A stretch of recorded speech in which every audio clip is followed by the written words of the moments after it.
All right, let me see. Okay.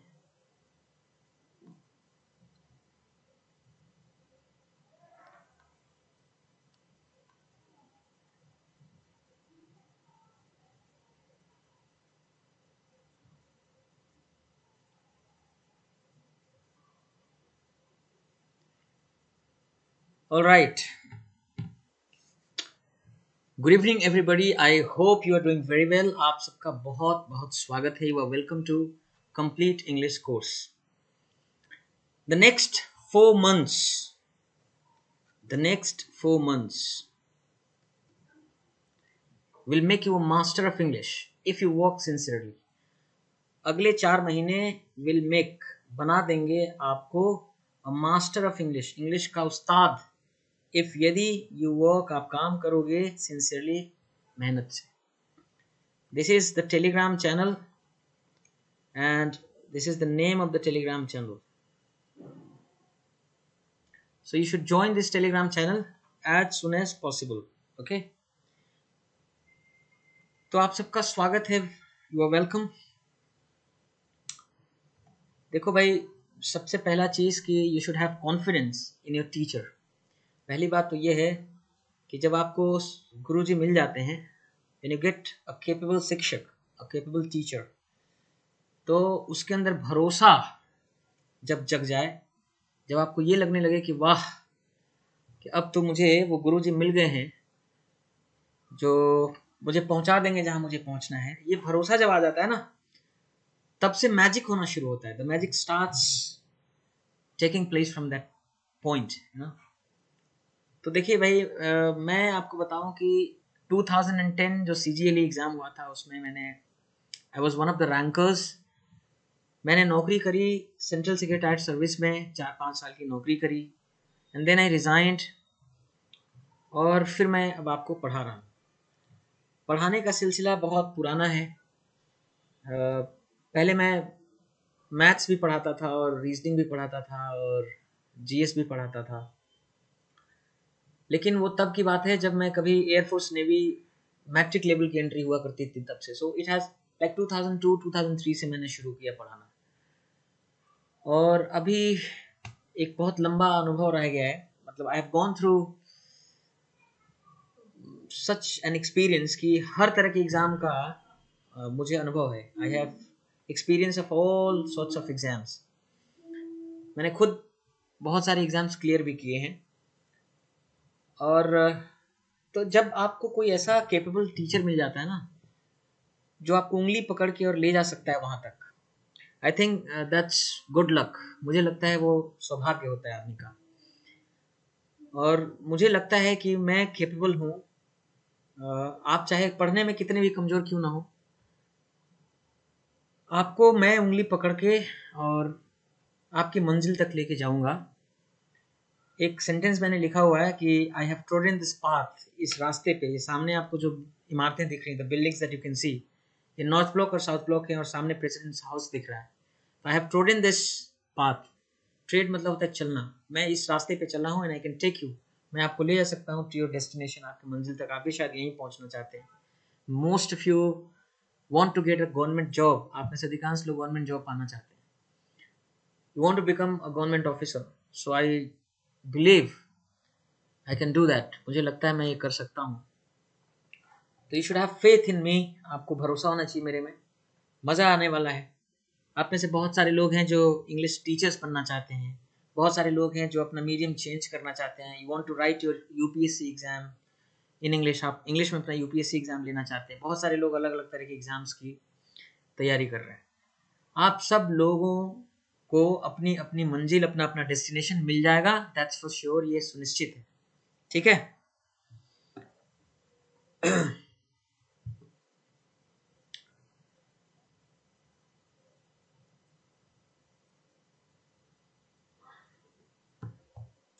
अब देखो, सबसे पहली बात तो ये कि बोलना कम. ठीक है. आप सब लोगों से गुजारिश है कि कम बोलना, मुंह कम चलाना. ठीक है. ये मैं थोड़ा सा मैं स्ट्रिक्ट हूँ. अगर मेरी हिस्ट्री आप जानते होंगे तो तो थोड़ा मुंह कम चलाना है ना, क्योंकि अभी इतने बड़े नहीं हुए हो कि मुंह चलाओगे।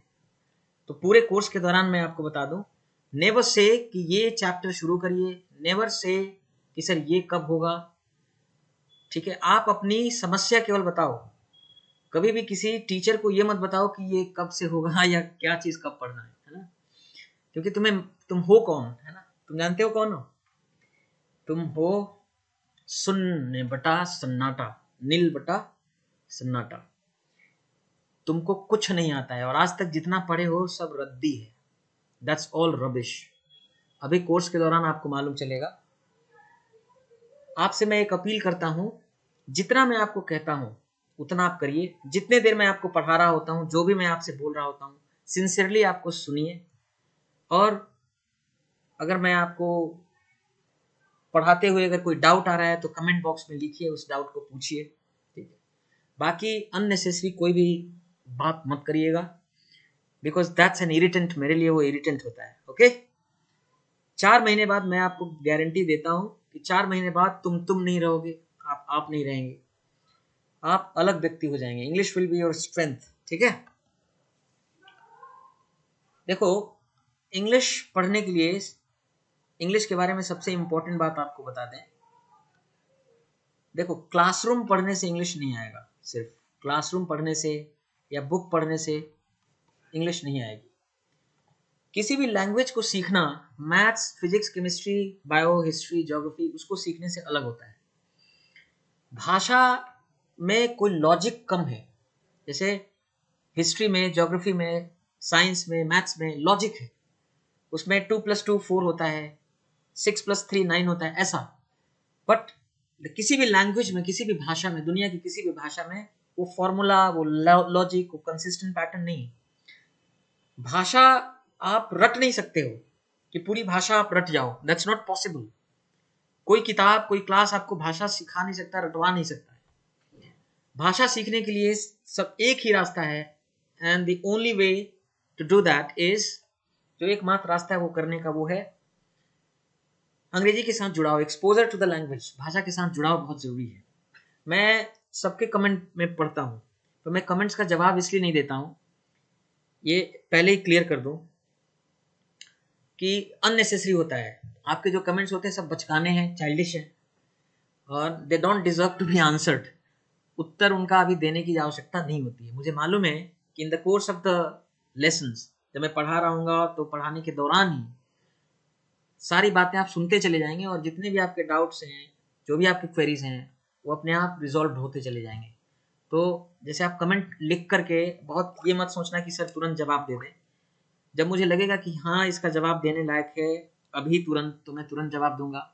और अगर लगेगा कि नहीं, it doesn't require to be answered at the moment, लगेगा कि हाँ अभी इसको उत्तर देने की जरूरत नहीं है, तो मैं उसका उत्तर नहीं दूंगा। ठीक है।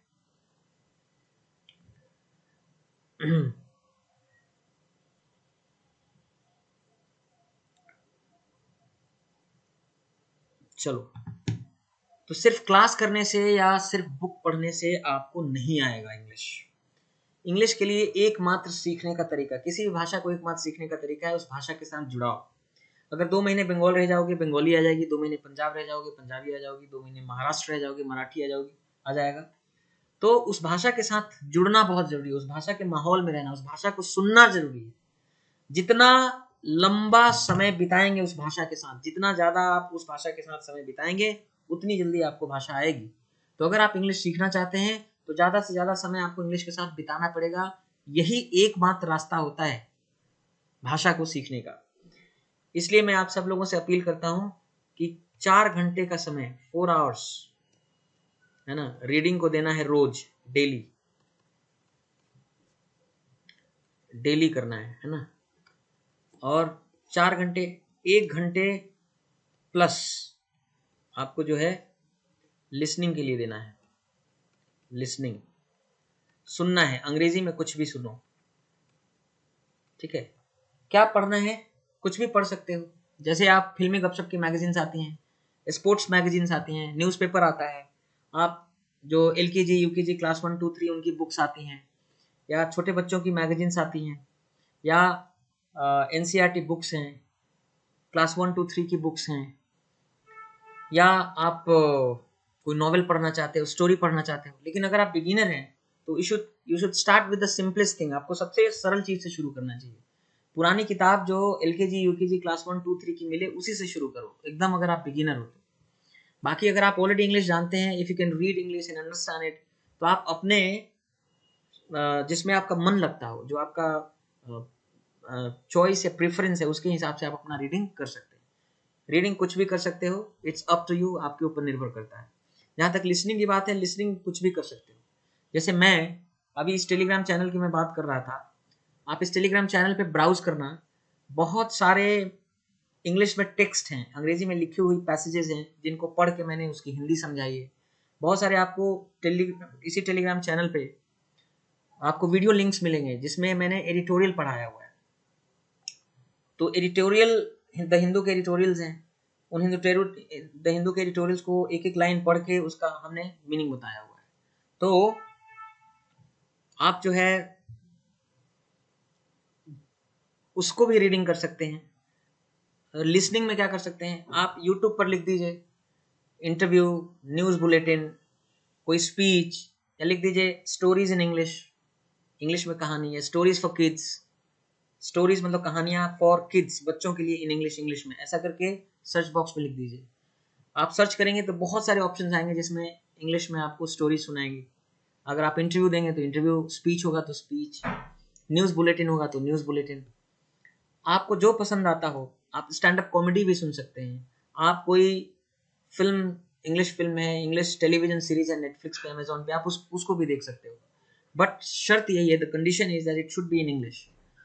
यूट्यूब का एक फायदा होता है कि यूट्यूब पे प्ले स्पीड को आप स्लो कर सकते हो। जैसे आप इंग्लिश सुन रहे हो और आपको लगता है स्पीड बहुत ज़्यादा है, तो YouTube has this setting, YouTube में ये सेटिंग होता है कि you can go and slow down the play speed को आप स्लो डाउन कर सकते हैं। तो आप उसको स्लो कर लीजिए वीडियो, तो साथ समझ में आने लगे।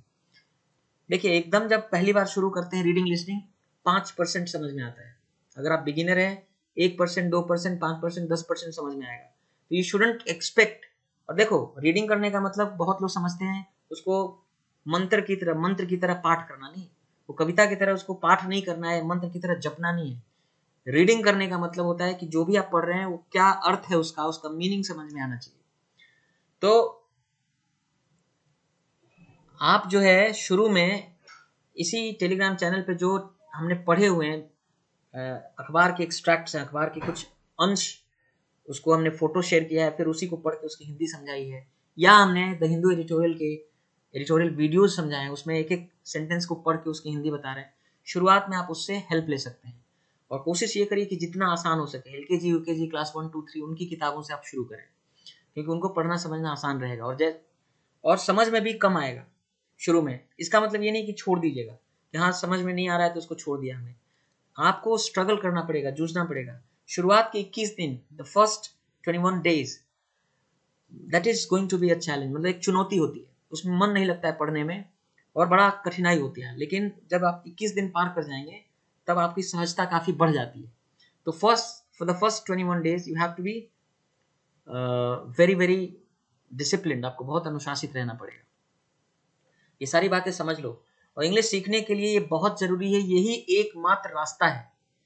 अगर आप ये रीडिंग और लिसनिंग को समय नहीं दोगे तो आप क्लास का कोई ज़्यादा वैल्यू रह नहीं जाएगा, है ना। I want to be very clear. उसके बाद देखो 1.5 घंटे का क्लास रहेगा, है ना, और आप जो है हाफ एन आवर, 1 घंटा जो है आप दे दीजिएगा, किसमें, रिवीजन करिएगा, है ना। रिवीजन को भी टाइम देना पड़ेगा आपको, रिवाइज करना, जो भी पढ़ा है उसको रिवाइज करना, होमवर्क देंगे वो होमवर्क करना पड़ेगा आपको। So that's going to be your daily routine, ये आपका डेली रूटीन होगा। आप साथ में मैथ्स पढ़ते हो कोई फर्क नहीं पड़ता है, रीजनिंग पढ़ते हो कोई फर्क नहीं पड़ता है, जीएस पढ़ते हो कोई फर्क नहीं पड़ता है, पर वो हिंदी में नहीं होना चाहिए। मैं आपको बता दे रहा हूँ, नो हिंदी, हिंदी नहीं होना चाहिए। अगर आप हिंदी में पढ़ोगे एसएससी सीजीएल नहीं होगा। To be very frank, I want to make it clear, you know, right in the beginning, एकदम शुरुआत में इसको क्लियर कर देना चाहते हैं कि हिंदी से पूरी तरह दूरी बना लो। आप हिंदी में कुछ भी नहीं पढ़ोगे, हिंदी से दूर रहना है। अगर आप जीएस पढ़ना चाहते हो, you are welcome, you can read history, you can read geography, I have no objection to that, but that should be in English. लेकिन वो इंग्लिश में होना चाहिए। मुझे कोई प्रॉब्लम नहीं अगर आप जीएस पढ़ेंगे तो, लेकिन वो जीएस किस में होना चाहिए? इंग्लिश में होना चाहिए। देखो, तैयारी करने का पहले एक छोटा सा मतलब मुझे लगता है कि आपको बता दूं कि तैयारी करने में लोग गलती क्या करते हैं। देखो, एसएससी सीजिल का एग्जाम और एसएससी सीएचएसएल और एमटीएस का एग्जाम ये अलग है, ये सारे अलग है। एमटीएस का एग्जाम बहुत कठिन है, सीएचएसएल बहुत कठिन है।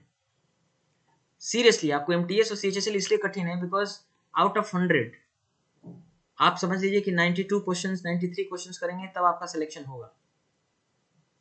इसका ये मतलब है कि आपके चारों subjects GS, reasoning, English, maths बहुत ताकतवर, बहुत दमदार होना चाहिए। तो एमटीएस और सीएचएसएल बहुत कठिन एग्जाम है। I believe it's difficult to qualify MTS and CHSL exams.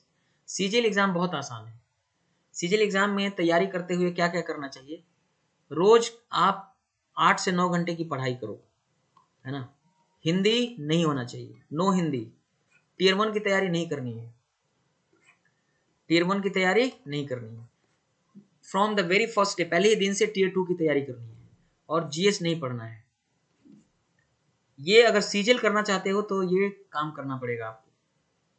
8 से 9 घंटे पढ़ना है, हिंदी बिल्कुल नहीं, हिंदी से संपर्क नहीं, टीयर 1 की तैयारी नहीं करनी है और जीएस नहीं पढ़ना है, जीएस नहीं पढ़ना है। देखो क्या होता है, टीयर 1 एग्जाम होगा। अच्छा, तो पढ़ना कैसे कैसे पढ़ना है? सबसे पहले आपको स्टार्ट करना है इंग्लिश। मैथ्स नहीं पढ़ना है, रीजनिंग पहले नहीं पढ़ना है, सबसे पहले आपको इंग्लिश स्टार्ट करना है। जिस दौरान आप इंग्लिश पढ़ोगे, मैथ्स मत पढ़ना, रीजनिंग मत पढ़ना। अगर पढ़ना चाहते हो जीएस पढ़ लो, लेकिन वो इंग्लिश में होना चाहिए। इंग्लिश पढ़ने के दौरान नो मैथ्स, नो रीजनिंग, क्योंकि इंग्लिश खुद अपने आप में बहुत टाइम लेता है। क्योंकि आप 4 घंटे की रीडिंग करोगे, अभी हमने आपको पीछे बताया, हमने आपको बताया 1 घंटे से ज़्यादा लिसनिंग करोगे, फिर हमने बताया कि 1.5 घंटे की क्लास चलेगी और उसके बाद 1-1.5 घंटे आपको होमवर्क में लग जाएंगे, रिवीजन में लग जाएंगे, जो भी है 1 घंटे ही मान लेते हैं। तो इतना सारा वक्त तो इंग्लिश ही ले रहा है। तो पहले 4 महीने पूरे इंग्लिश पे ही काम करना है आपको। You have to give all your time to English, make it your strength. तो पहले 4 महीने सिर्फ इंग्लिश, 4 महीने के बाद आप मैथ्स पढ़ना शुरू करो, ठीक है। देखो मैथ्स जो है ना 6 महीने, और मैथ्स के साथ ही रीजनिंग।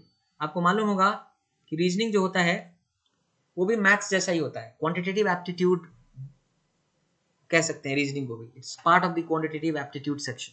तो मैथ्स और रीजनिंग एक जैसा होता है। रीजनिंग 100 दिन में पढ़ते हैं लोग, 3 महीना, 3.5 महीना। तो इस एक साथ पढ़ना है आपको, मैथ्स और रीजनिंग एक साथ पढ़ना है। अब स्पीड और एक्यूरेसी के लिए हो सकता है कि आपको 2-2.5 महीने और लग जाएं मैथ्स में, लेकिन इंग्लिश के 4 महीने, मैथ्स के 6 महीने, 10 महीने और 2 महीने आप जोड़ लो, 2.5 महीने आपको स्पीड एक्यूरेसी के लिए इस पे काम करना पड़ेगा। कितने हो गए? 12 महीने, 1 साल। 1 साल की तैयारी है सीजीएल। सीजीएल आपका निकल जाएगा। कैसे निकल जाएगा? जो टीयर 1 एग्जाम होता है, टीयर 1 एग्जाम में इंग्लिश कितना होगा? 50 मार्क्स का। मैथ्स कितना होता है? 50 मार्क्स का। रीजनिंग कितना होता है? 50 मार्क्स का। और जीएस कितना होता है? 50 मार्क्स का। आपका जीएस में 0 नंबर आएगा, मान लेते हैं 0 नंबर आएगा। इंग्लिश, मैथ्स, रीजनिंग तीनों में 50-50 लोगों के आते हैं। मेरे बहुत मतलब सैकड़ों की संख्या में अभी स्टूडेंट्स हैं जो इंग्लिश, मैथ्स, रीजनिंग तीनों में 50-50 करते हैं। हम कहते हैं वर्स्ट के सिनारियो ले लेते हैं जिसमें 45-45 करके हर सेक्शन में आ जाएगा। 135 आ गया भाई, रॉ स्कोर 135 है, 10 नंबर आप बढ़ा सकते हो 145। भाई 10 नंबर मान सकते हैं कि आपका स्केलिंग में या नॉर्मलाइजेशन में बढ़ गया, 145 पहुंच गए। टीयर 2 जो एग्जाम होगा, टीयर 2 एग्जाम में इंग्लिश है कितना? 200 नंबर का, और मैथ्स है 200 नंबर का। अब आपने यही तो, इसी 2 चीज़ों के तो उस्ताद हैं आप। देखिए पहले इंग्लिश पढ़ी थी, फिर मैथ्स पढ़ा था आपने, इंग्लिश और मैथ्स के उस्ताद हैं। तो उसमें तो आराम से 180 आ जाएगा, 200 में 200 में 190 आते हैं दोनों में स्टूडेंट्स के मेरे। पर हम कहते हैं 175 आ जाए, 175 आ जाएगा, 350। अब जो है टीयर 3 में, टीयर 3 में आउट ऑफ 100 60 नंबर तो मिल ही जाने हैं आपको। अब 60 नंबर टीयर 3 के और टीयर 1 के 145, 205 और टीयर 2 के 350, कितने हो गए? 555। मैं बता रहा हूँ आउट ऑफ 700 अगर 555 आ गया, 4600 ग्रेड पे इंस्पेक्टर ग्रेड या सेक्शन ऑफिसर ग्रेड आपका पक्का रखा हुआ है। मैं बता रहा हूँ अभी आजकल के जो अब जो एसएससी सीजीएल होंगे या हो रहे हैं, जिसमें अभी जैसे 527 था, 527 नंबर अनरिजर्व कैटेगरी के लिए था, इस पर नौकरी मिल रही थी, लेकिन अब 510 पे नौकरी मिलेगी। और अगर 540 नंबर आ गए आपके तो 4600 ग्रेड पे मिलेंगे, 4600 ग्रेड पे। तो 540 पे 4600 ग्रेड पे मिलेंगे और ऑलरेडी आपका 555 आ रहा है। इस टेम्पलेट पे काम करना है। अगर इस टेम्पलेट पे काम करोगे तो सीजीएल होगा, और अगर इस टेम्पलेट पे काम नहीं करोगे तो सीजीएल नहीं होगा। It's as clear and loud as it seems. ठीक है,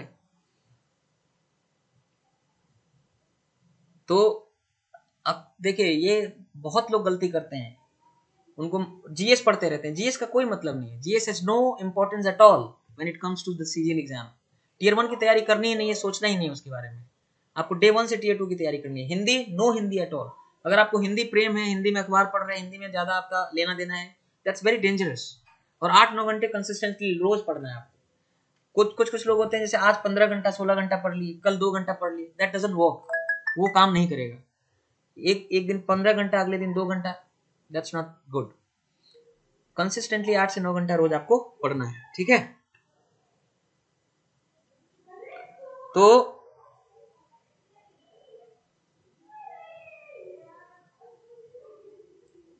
अब जो है, अब मान लीजिए कि दिसंबर वाला जो एग्जाम हो रहा है, दिसंबर वाले एग्जाम के लिए आप क्या कर रहे हैं? फोकस कर रहे हैं। ठीक है, कि मैं दिसंबर वाले एग्जाम को क्वालिफाई करना चाहता हूँ, तो आप दिसंबर वाले एग्जाम को क्वालिफाई करिए, नो प्रॉब्लम। पर मेरा अंग्रेजी का समय चाहिए, हम थोड़ा कम कर सकते हैं। मान लीजिए इंग्लिश में हम 4 घंटे की रीडिंग को कम करके हम 3 घंटा कर सकते हैं, लिसनिंग थोड़ा कम कर सकते हो, और होमवर्क और रिवीजन में 1 घंटा हमने लिखा है। पर अगर आप होमवर्क और रिवीजन, देखिए होमवर्क तो शुरू के ही कुछ दिनों में होता है, बाद में होमवर्क नहीं रहते हैं। शुरुआत के कोर्स के शुरुआत के कुछ दिनों में for the first 30-40 days homework रहते हैं, उसके बाद होमवर्क रहता नहीं, उसके बाद रिवीजन ही रह जाता है। तो उसके रिवीजन करने में तो फिर 20 minutes is enough, I believe 20 minute में रिवीजन हो जाएगा, तो टाइम बचेगा। इंग्लिश से हम ये नहीं कह रहे हैं कि पूरा समय आप इंग्लिश को ही दीजिए, इंग्लिश का टाइम बचेगा।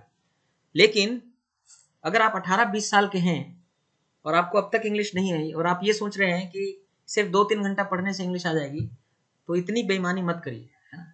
और 18-20 साल के हुए, अब तक इंग्लिश नहीं आई, और आप 2-3 घंटा सिर्फ देना चाहते हैं इंग्लिश को, सोचते हैं हम इंग्लिश को होशियार बन जाए। भारत बहुत बड़ा देश है, मैं आपको चाहता हूँ कि इंग्लिश के उस्ताद बने और 200 में से 200 नंबर करें, 198, 197, 195, 192 आए। और उसके लिए जो तैयारी चाहिए, जो समय देना है, वो तो आपको देना ही पड़ेगा। तो इंग्लिश को जो है समय देना बहुत जरूरी है ना। अगर आप ये सोच रहे हैं कि कोई घुट्टी मिल जाएगी आपको, मेरे पास कोई जड़ी बूटी नहीं है कि मैं घोल के पिला दूंगा और आपको मिल जाएगा। ठीक है, तो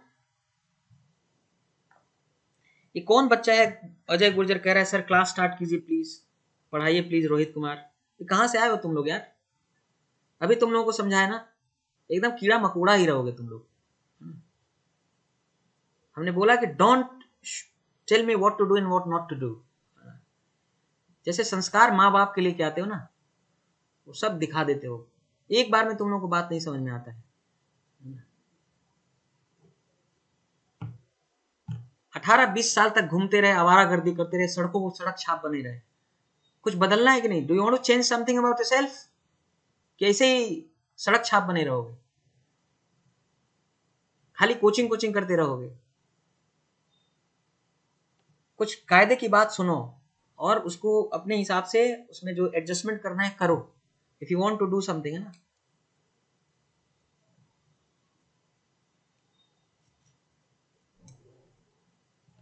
ये कौन है भाई? किशन कुमार कह रहा है कि इंग्लिश में पीएचडी नहीं करनी, बस एग्जाम में अच्छे मार्क्स लाने हैं। हाँ कृष्ण कुमार, एसएससी तुम्हारा ससुर जी है, तुम उसके दामाद हो ना, बिना काम किए जो है तुमको अच्छे नंबर लाने हैं। ये कहाँ से सीखे हो? कौन सिखाया तुम्हारे खानदान में इस तरह? है निकम्मोपन के खानदान से आते हो तुम, गधे कहीं की। मतलब तुम लोग रेवड़िया समझते हो, है ना? कहाँ से आ गए हो भाई? कोई आप तुम्हें पता भी है, तुम लड़का सब फूंक देगा ना आज के समय में। मैं हिंदी मीडियम वालों और जितने भी वर्नाकुलर मीडियम स्टूडेंट्स हैं, गांव वाले, गमछा बांध के पान थूकने वाले, सब लोग सुन लो। तुमको आज बच्चा सब फूंक देगा ना, ऐसे ऐसे बच्चे की फूंक देंगे तो हिंद महासागर में जाके गिरोगे सीधे, इंडियन ओशन में। तुम्हारी कोई औकात नहीं है, और एसएससी सीजीएल तुम डिजर्व भी नहीं करते हो।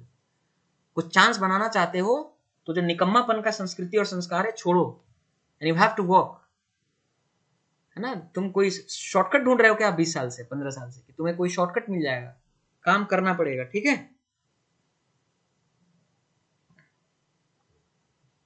तो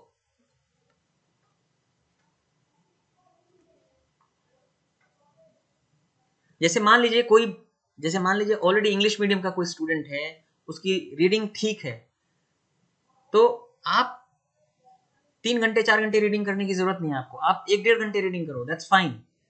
पर ये जो बात मैं कह रहा हूँ उनके लिए कह रहा हूँ जो एकदम बिगिनर्स हैं, जिनको इंग्लिश एकदम शुरू करना है, जो वर्नाकुलर मीडियम के हैं, यानी Hindi medium, Odia medium, Bengali medium, उन लोगों के लिए कह रहा हूँ, ठीक है? समय तुम लोगों का खराब होगा अगर तुम लोग ये सोचोगे कि बिना इंग्लिश रीडिंग करे, बिना अंग्रेजी को समय दिए अंग्रेजी आ जाएगा, तो है ना? और मैं यहाँ पे तुम्हें कोई जड़ी बूटी देने नहीं आया हूँ। ये एक मैजिकल कोर्स है, एक जादुई कोर्स है, लेकिन इसके लिए फड़फड़ाओ मत, है ना? 15 20 साल क्या कर रहे थे तब? फड़फड़ाए नहीं, अभी फड़फड़ाने लगे। 80 लेक्चर्स हैं, 80 लेक्चर समय दो। तुम्हारी जिंदगी में जितना कुछ हासिल हुआ है उसका 10 गुना बड़ा हासिल होगा। तुम्हारी जितनी औकात नहीं, उससे बड़ी चीज तुम्हें मिल जाएगा 4 महीने। ये ऐसा जादुई कोर्स है, सच में तुम कुछ बन जाओगे, विल बिकम समथिंग, है ना? और घर की संस्कृति और संस्कार को भुला दो, कम बोला करो, मैं पहले ही बोला हूं, जितना बोलता हूं उसको सुनो। अब जैसे वोकैबुलरी के लिए क्या करना है, आप रीडिंग करो। जब रीडिंग करोगे ना तो आपको नए नए शब्द मिलेंगे। जैसे वोकैबुलरी के लिए नॉर्मली आप क्या करते हैं, शब्द रटते हैं। तो शब्द रटते हो आगे, लेकिन पीछे भूलते चले जाते हो। और शब्द रटने से शब्द आपकी वोकैबुलरी तैयार नहीं होगी, क्योंकि क्या है ना, शब्दों का अलग अलग अर्थ, अलग अलग इस्तेमाल होता है। जैसे मान लीजिए तुम्हारे लिए बिग मतलब बड़ा, ह्यूज मतलब बड़ा, लार्ज बड़ा, वास्ट बड़ा, एलिफेंटाइन बड़ा, ग्रेट बड़ा, जाइगांटिक बड़ा, जाइंट बड़ा, ह्यूज ह्यूमंगस बड़ा, सब तुम्हारे लिए बड़ा ही होता है। तुम रटने के लिए ही रट लेते हो, बड़ा बड़ा बड़ा। लेकिन जब तुम एग्जाम में जाओगे ना, तो जो 4 ऑप्शंस मिलेंगे उसमें ह्यूज भी रहेगा, बिग भी रहेगा, वास्ट भी रहेगा, ग्रेट भी रहेगा, और तब तुम्हें लगेगा कि जा, ये तो चारों का अर्थ बड़ा है। तो केवल ये कि बिग मतलब बड़ा, लार्ज मतलब बड़ा, ह्यूज मतलब बड़ा, ऐसे सीखने से नहीं होगा। That's not how vocabulary is built. ऐसे इन्हांसमेंट नहीं होता है वोकैबुलरी का। और सुनो, अगर शब्दों को रटोगे तो आगे रटोगे, पीछे भूलता चला जाएगा। तो शब्दों को रटना नहीं है। इसीलिए मैं कह रहा हूं कि इंग्लिश को समय दो। जब आप रीडिंग करेंगे ना, तो रीडिंग के दौरान आपको बहुत सारे वर्ड्स मिलेंगे, नए नए नए नए। आप उन वर्ड्स को देखोगे डिक्शनरी में कि इसका क्या मीनिंग है। जब तक आप उन वर्ड्स को डिक्शनरी में नहीं देखोगे, मालूम कैसे चलेगा कि ये जो सेंटेंस पढ़ रहे हैं आप, इसका क्या मतलब है? तो ये जो कॉन्टेक्स्ट में, कॉन्टेक्स्ट का मतलब होता है संदर्भ, स्टोरी, कि जब आप कोई विषय पे, कोई इशू पे, कोई टॉपिक पे पढ़ रहे हैं, उस टॉपिक के बैकग्राउंड में, उस कॉन्टेक्स्ट में जब आप शब्दों को सीखते हैं, तब जाके वो शब्द चिपकता है, तब वो शब्द आप सीखते हैं। और तब भी आप, ऐसा नहीं है कि एक बार रीडिंग किए, मान लीजिए आप 2 3 घंटा रीडिंग किए, उस दौरान आपको 150 शब्द मिले, तो जो पूरे 150 शब्द हैं आपको याद नहीं रहेंगे, पर वो 150 शब्द आप भूलोगे भी नहीं। होता यूं है कि जब वो 150 शब्द आप आज पढ़े, वो 150 शब्द पूरे के पूरे बाद में भी मिलने वाले हैं। कोई 2 दिन बाद मिलेगा, कोई 4 दिन बाद मिलेगा, कोई 6 दिन बाद मिलेगा, कोई 15 दिन बाद मिलेगा, पर मिलेंगे सारे। तो क्या है ना कि जब आप रीडिंग कर रहे हैं, तो रीडिंग के दौरान वो जो रोज आप 150 नए शब्दों से गुजर रहे हैं, धीरे धीरे उनका आपके दिमाग पर, आपके कॉग्निटिव स्क्रीन पे इम्प्रिंट पड़ता चला जाता है, उसकी छाप पड़ती चली जाती है। और एक समय आता है, 3 4 महीने बाद एक ऐसा वक्त आता है कि अचानक आपको लगता है मेरे साथ क्या हुआ। आपको सारे शब्द आने लगते हैं और आपको लगता है कि जा, मैंने तो इसको ठीक से नहीं सीखा था, पता नहीं ये भी मुझे आने लगा। सो दैट हैपेंस, ठीक है? तो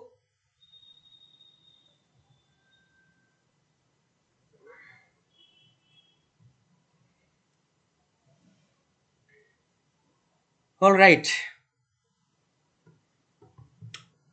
तो रीडिंग तो करना पड़ेगा है ना। और सुनो, वोकैबुलरी इनहेंसमेंट के अलग अलग स्टेजेस होते हैं। शुरुआत में मैं वोकैबुलरी पर कुछ बात नहीं करूंगा, क्योंकि वोकैबुलरी इसी में है जो हमने कहा कि रीडिंग करनी है, लिसनिंग करनी है। जब आप अंग्रेजी के साथ समय बिताओगे, अंग्रेजी से लेना देना आपका होगा, इंटरेक्शन होगा, तो उस दौरान वोकैबुलरी एनहांसमेंट अपने आप होगा। You will go through that process. अभी शुरू के 1.5-2 महीने आपको वोकैबुलरी के बारे में सोचना नहीं है, आपकी वोकैबुलरी एनहांस हो रही है। 2 महीने बाद एक स्टेज आएगा, मैं ऑटोमेटिकली आपसे बात करूंगा कि अब वहां क्या करने की जरूरत है। अभी वोकैबुलरी एनहांसमेंट का यही तरीका है कि रीडिंग करते जाइए, इंग्लिश के साथ एक्सपोजर रहे, आपका वोकैबुलरी एनहांस होता जाएगा। ठीक है,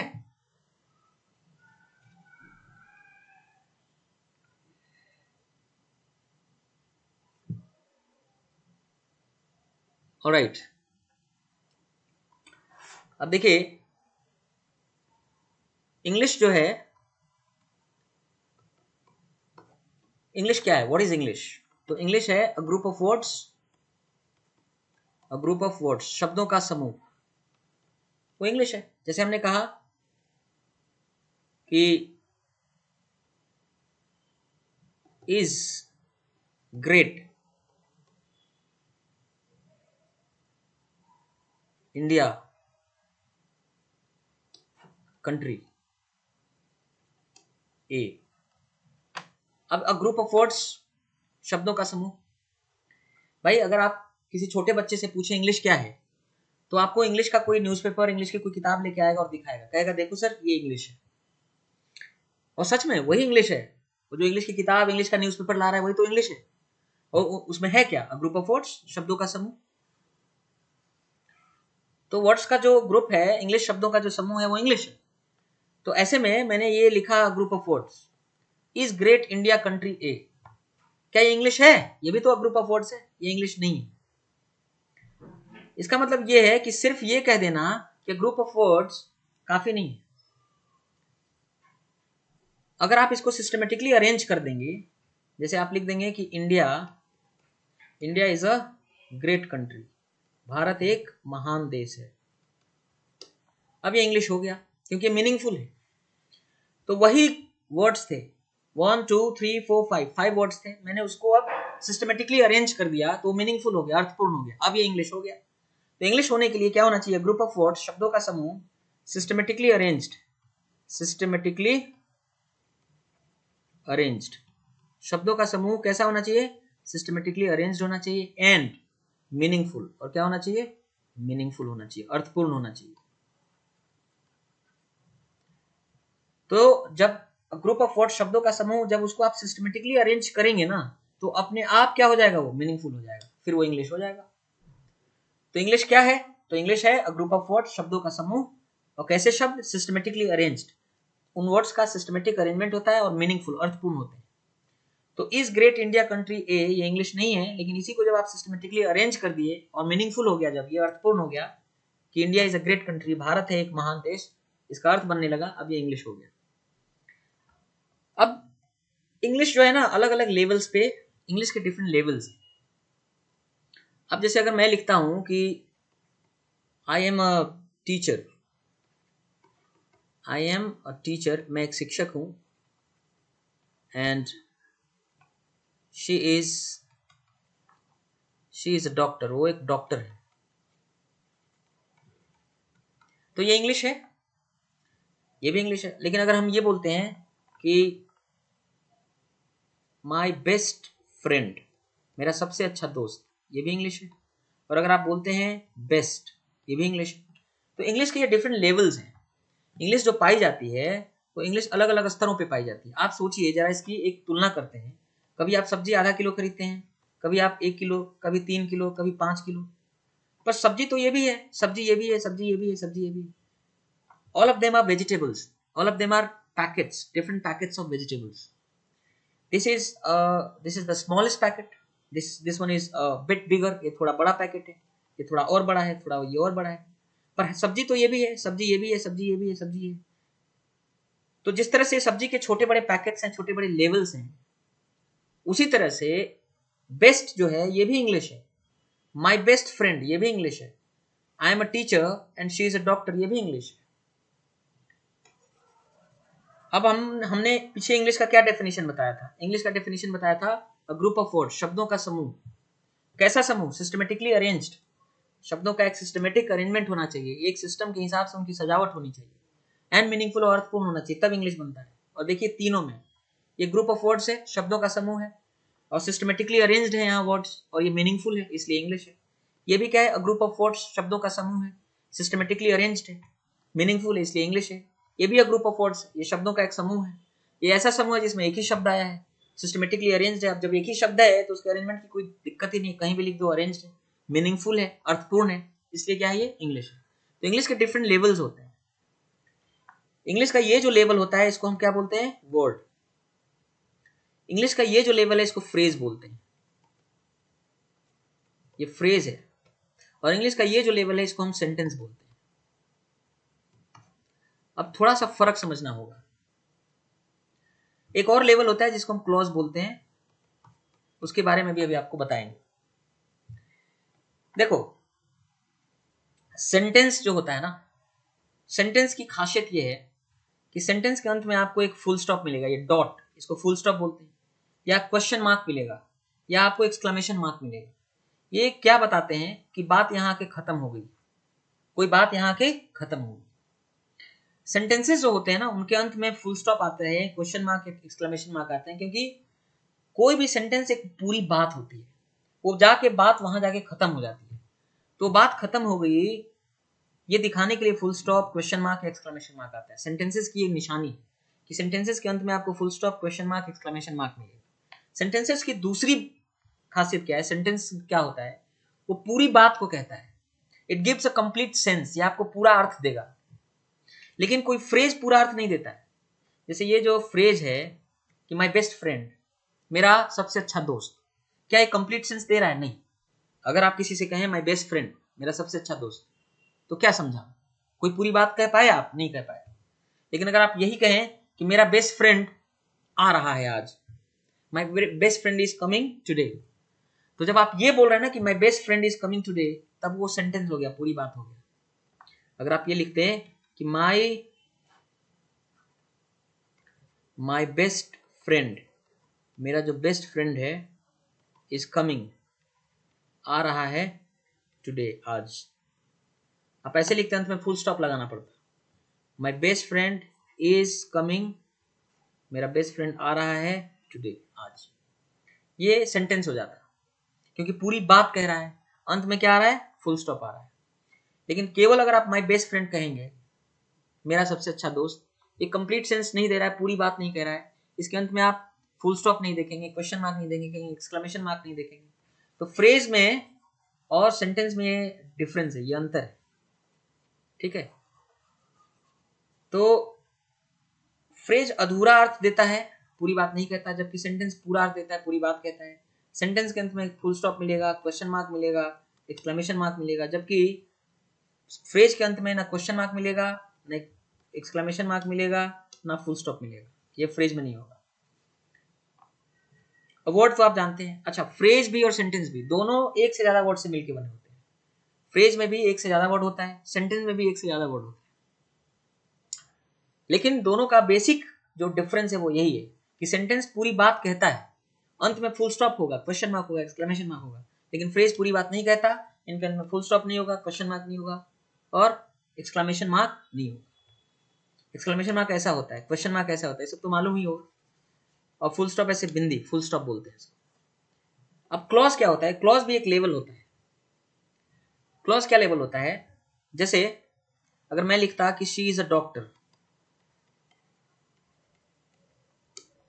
देखो फुल स्टॉप लगाया हमने कि शी इज, है ए डॉक्टर, वो एक डॉक्टर है, अंत में फुल स्टॉप लगाया, ये पूरा सेंटेंस है, ये पूरा एक सेंटेंस है, पूरी बात कह रहा है, अंत में फुल स्टॉप है।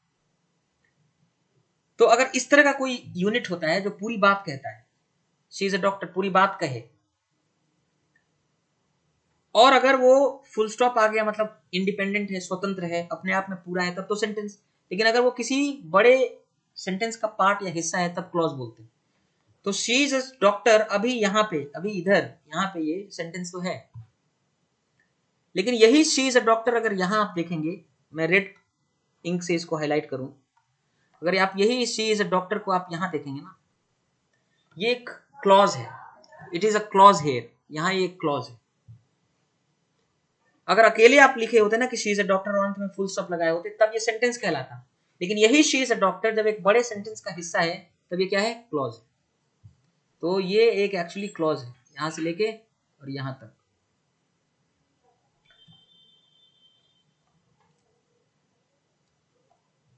हर सेंटेंस में एक क्लॉज होता है, हर सेंटेंस में क्या होता है, एक क्लॉज होता है। जो ये वाला सेंटेंस है ना, शी इज अ डॉक्टर, इसमें भी एक क्लॉज है। आप कहेंगे कि sir she is a doctor तो पूरा सेंटेंस है, आप क्लॉज कैसे है, मैं बता रहा हूं। फुल स्टॉप लगा हुआ है, फुल स्टॉप के साथ में बोलेंगे तो सेंटेंस है। अब फुल स्टॉप हटा के बोल दें, केवल फुल स्टॉप को हटा दें तो कहेंगे ये क्लॉज है। हर सेंटेंस के अंदर एक क्लॉज आना जरूरी होता है। जैसे शी इज अ डॉक्टर एक सेंटेंस है, जब सेंटेंस कब है, जब आप फुल स्टॉप लगा के बोल रहे हैं, इंक्लूडिंग द फुल स्टॉप, तब ये सेंटेंस है। फुल स्टॉप हटा दिए तो शी इज अ डॉक्टर, ये क्लॉज है। हर सेंटेंस में कम से कम एक क्लॉज आना जरूरी होता है। आप अगर ये वाला सेंटेंस देखें तो इसमें दो क्लॉज आया हुआ है, एक तो शी इज अ डॉक्टर और दूसरा आई एम अ टीचर, ये भी एक क्लॉज है। तो एक क्लॉज ये हो गया और दूसरा क्लॉज ये हो गया।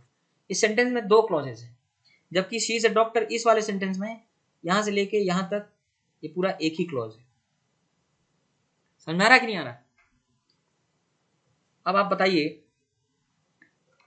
कि फ्रेज क्लॉज आप पहचान सकते हैं, वेरी हॉट, बहुत गर्म। अब बताइए इंग्लिश के डिफरेंट लेवल्स आपको पहचानना है। वेरी हॉट क्या है, बहुत गर्म, बहुत गर्म ये फ्रेज है। लेकिन अगर हम कहें कि चाय बहुत गर्म है, टी इज वेरी हॉट, चाय बहुत गर्म है, अंत में फुल स्टॉप लगा दे। अब बताइए क्या है ये? अब ये सेंटेंस है, पूरी बात कह रहा है, ये पूरी बात नहीं कह रहा था, और इसके अंत में फुल स्टॉप भी नहीं था, क्वेश्चन मार्क भी नहीं था, एक्सक्लेमेशन मार्क भी नहीं था, ये फ्रेज था। लेकिन ये जो है, ये पूरी बात कह रहा है, अंत में फुल स्टॉप भी है, ये क्या है, सेंटेंस है। क्लॉज बताओ इसमें है, क्लॉज कहाँ है आप बताइए। मैंने क्या बोला था, हर सेंटेंस में एक क्लॉज आना जरूरी है। तो टी इज वेरी हॉट, अगर केवल फुल स्टॉप हटा के बोलें, अगर हम सिर्फ फुल स्टॉप को हटा दें, कहें कि फुल स्टॉप छोड़ दीजिए, तो जो बच गया कि टी इज वेरी हॉट, चाय बहुत गर्म है, यही क्लॉज हो जाएगा। और हर सेंटेंस में एक क्लॉज का आना जरूरी होता है, ठीक है। अब चलिए बताइए कि टी इज वेरी हॉट, चाय बहुत गर्म है, सो इसलिए आई विल ड्रिंक इट, मैं इसको पीऊंगा लेटर, बाद में, फुल स्टॉप। अब पूरा यहां से यहां तक बताइए क्या है ये। टी इज, चाय है, वेरी हॉट बहुत गर्म, सो इसलिए आई विल ड्रिंक, मैं पीऊंगा, इट इसको, लेटर बाद में। ये पूरा क्या अंत में फुल स्टॉप है, एकदम सही फरमाया आपने। ये पूरा क्या है, सेंटेंस है, ये जो है एक्चुअली सेंटेंस है, ये पूरा सेंटेंस है। इस सेंटेंस में कितने क्लॉजेस आपको दिख रहे हैं, how many clauses can you see? इस सेंटेंस में कितने क्लॉज दिख रहे हैं आपको? इस सेंटेंस में आपको दो क्लॉज दिख रहे होंगे। टी इज वेरी हॉट, चाय बहुत गर्म है, आई विल ड्रिंक, मैं पीऊंगा, इट इसको, लेटर बाद में। इसमें दो क्लॉज हैं, एक क्लॉज ये है, दूसरा क्लॉज ये है।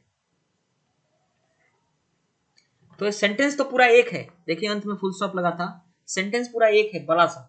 टी इज वेरी हॉट, चाय बहुत गर्म है, सो इसलिए आई विल ड्रिंक, मैं पीऊंगा, इट इसको, लेटर बाद में। पूरा इतना बड़ा सा सेंटेंस था, एक ही सेंटेंस था, लेकिन इसके अंदर कितने क्लॉज थे, दो। एक बात आपको ये बता दूं कि अगर इसी को I will drink it later, I will drink, मैं पीऊंगा, इट मतलब इसको, लेटर मतलब बाद में, फुल स्टॉप। अगर ऐसे लिख दे तो अभी सेंटेंस हो जाएगा, I will drink it later, मैं इसको बाद में पीऊंगा, अंत में फुल स्टॉप लगा दिया, तो फुल स्टॉप के साथ अगर बोलेंगे तो ये सेंटेंस है। लेकिन फुल स्टॉप हटा के बोलेंगे तो क्या है ये, फुल स्टॉप अगर हटा के बोलेंगे तो क्लॉज है। यहां भी I will drink it later, ये क्लॉज है, एक बड़े सेंटेंस का एक हिस्सा है। तो इस सेंटेंस के अंदर दो क्लॉजेज हैं, एक क्लॉज ये है और दूसरा क्लॉज ये है। So this sentence has got two clauses, इस सेंटेंस में दो क्लॉजेज। तो इंग्लिश के डिफरेंट लेवल्स हैं। अब अगर हम कहें कि कितने वर्ड्स हैं ये बताइए, आप इसमें कितने वर्ड्स देख रहे हैं? टी एक, इज दो, वेरी थ्री, हॉट चार, तो 1 2 3 4 5 6 7 8 9 10, देयर आर 10 वर्ड्स, 10 वर्ड्स हैं इस सेंटेंस के अंदर। तो देखो भाई, इंग्लिश के डिफरेंट लेवल्स हो गए, वर्ड, फ्रेज, क्लॉज और सेंटेंस। ठीक है, ये एक क्लॉज है, दूसरा क्लॉज ये है ना। तो इंग्लिश के डिफरेंट लेवल्स आप पहचान गए। Okay, alright. अब जो है एक आध और एग्जांपल्स देते हैं, देखते हैं आप पहचान पाते हैं कि नहीं। माय नेम इज खान, मेरा नाम खान है, अंत में फुल स्टॉप लगाया। बताइए तो जरा, क्या है ये? सेंटेंस है। और मैंने क्या बताया था, हर सेंटेंस में क्लॉज आता है। तो अभी ये सेंटेंस है, इसमें क्लॉज कहाँ है? तो फुल स्टॉप के साथ बोलेंगे तो सेंटेंस है, फुल स्टॉप हटा देंगे अगर माय नेम इज खान तब क्लॉज है। हर सेंटेंस के अंदर कम से कम एक क्लॉज आना जरूरी है। ये सेंटेंस है, इसमें एक क्लॉज है। ठीक है, माय नेम इज खान, मेरा नाम खान है। My name is Khan and I am not a terrorist. I am not a terrorist, मैं टेररिस्ट नहीं हूं, मैं आतंकवादी नहीं हूं। एक डायलॉग है ना फिल्म का, my name is Khan and I am not a terrorist, मैं टेररिस्ट नहीं हूं। पूरा यहां तक देखिए, फुल स्टॉप तक एक सेंटेंस है ये पूरा, ये पूरा एक सेंटेंस है पूरा एक सेंटेंस है। लेकिन इस सेंटेंस के अंदर आपको दिखेंगे क्लॉज। कितने क्लॉज दिखेंगे? How many clauses can you see? देखो, एक तो ये है कि माय नेम इज खान, मेरा नाम खान है, एक क्लॉज ये है। I am not a terrorist, मैं टेररिस्ट नहीं हूं, एक क्लॉज ये है। तो सेंटेंस यहाँ पे पूरा है, ये यहां से लेके यहां तक ये पूरा सेंटेंस तो है। लेकिन सेंटेंस में एक क्लॉज ये है, एक क्लॉज ये है और दूसरा क्लॉज ये है। इस सेंटेंस में दो क्लॉजेज आए हैं। ठीक है, और इसमें कितने वर्ड्स हैं? 1 2 3 4 5 6 7 8 9 10, इसमें 10 वर्ड्स हैं। इसमें अगर हम बोले माय नेम, मेरा नाम, माय नेम क्या है? माय नेम, तो माय नेम फ्रेज है, it is a phrase. My name, मेरा नाम फ्रेज है। और my name is Khan and I am not a terrorist पूरा सेंटेंस है। इसमें दो क्लॉजेस भी हैं, माय नेम इज खान एक clause, I am not a terrorist दूसरा क्लॉज, दो क्लॉजेस भी हैं इसमें। ठीक है, तो इंग्लिश के डिफरेंट लेवल्स हैं, वर्ड, फ्रेज, क्लॉज और सेंटेंस। अब एक बात बताते हैं, सेंटेंस जो होता है,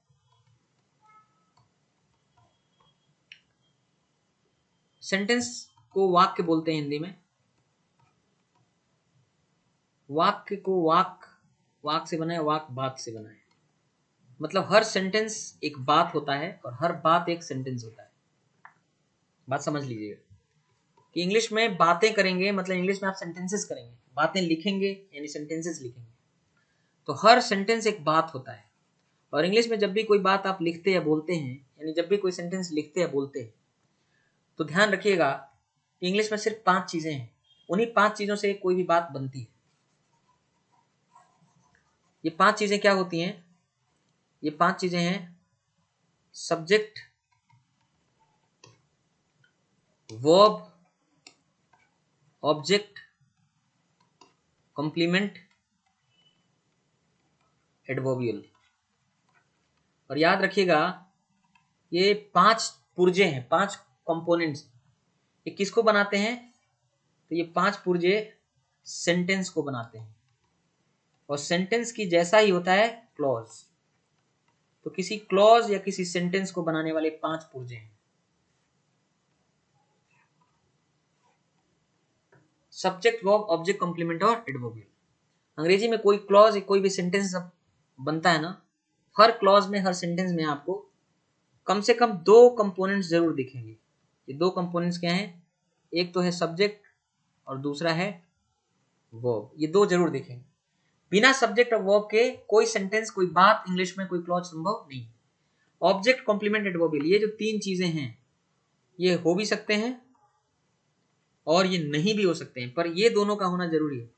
सब्जेक्ट जरूर होता है, वर्ब जरूर होता है, चाहे कोई भी सेंटेंस हो, चाहे कोई भी क्लॉज हो।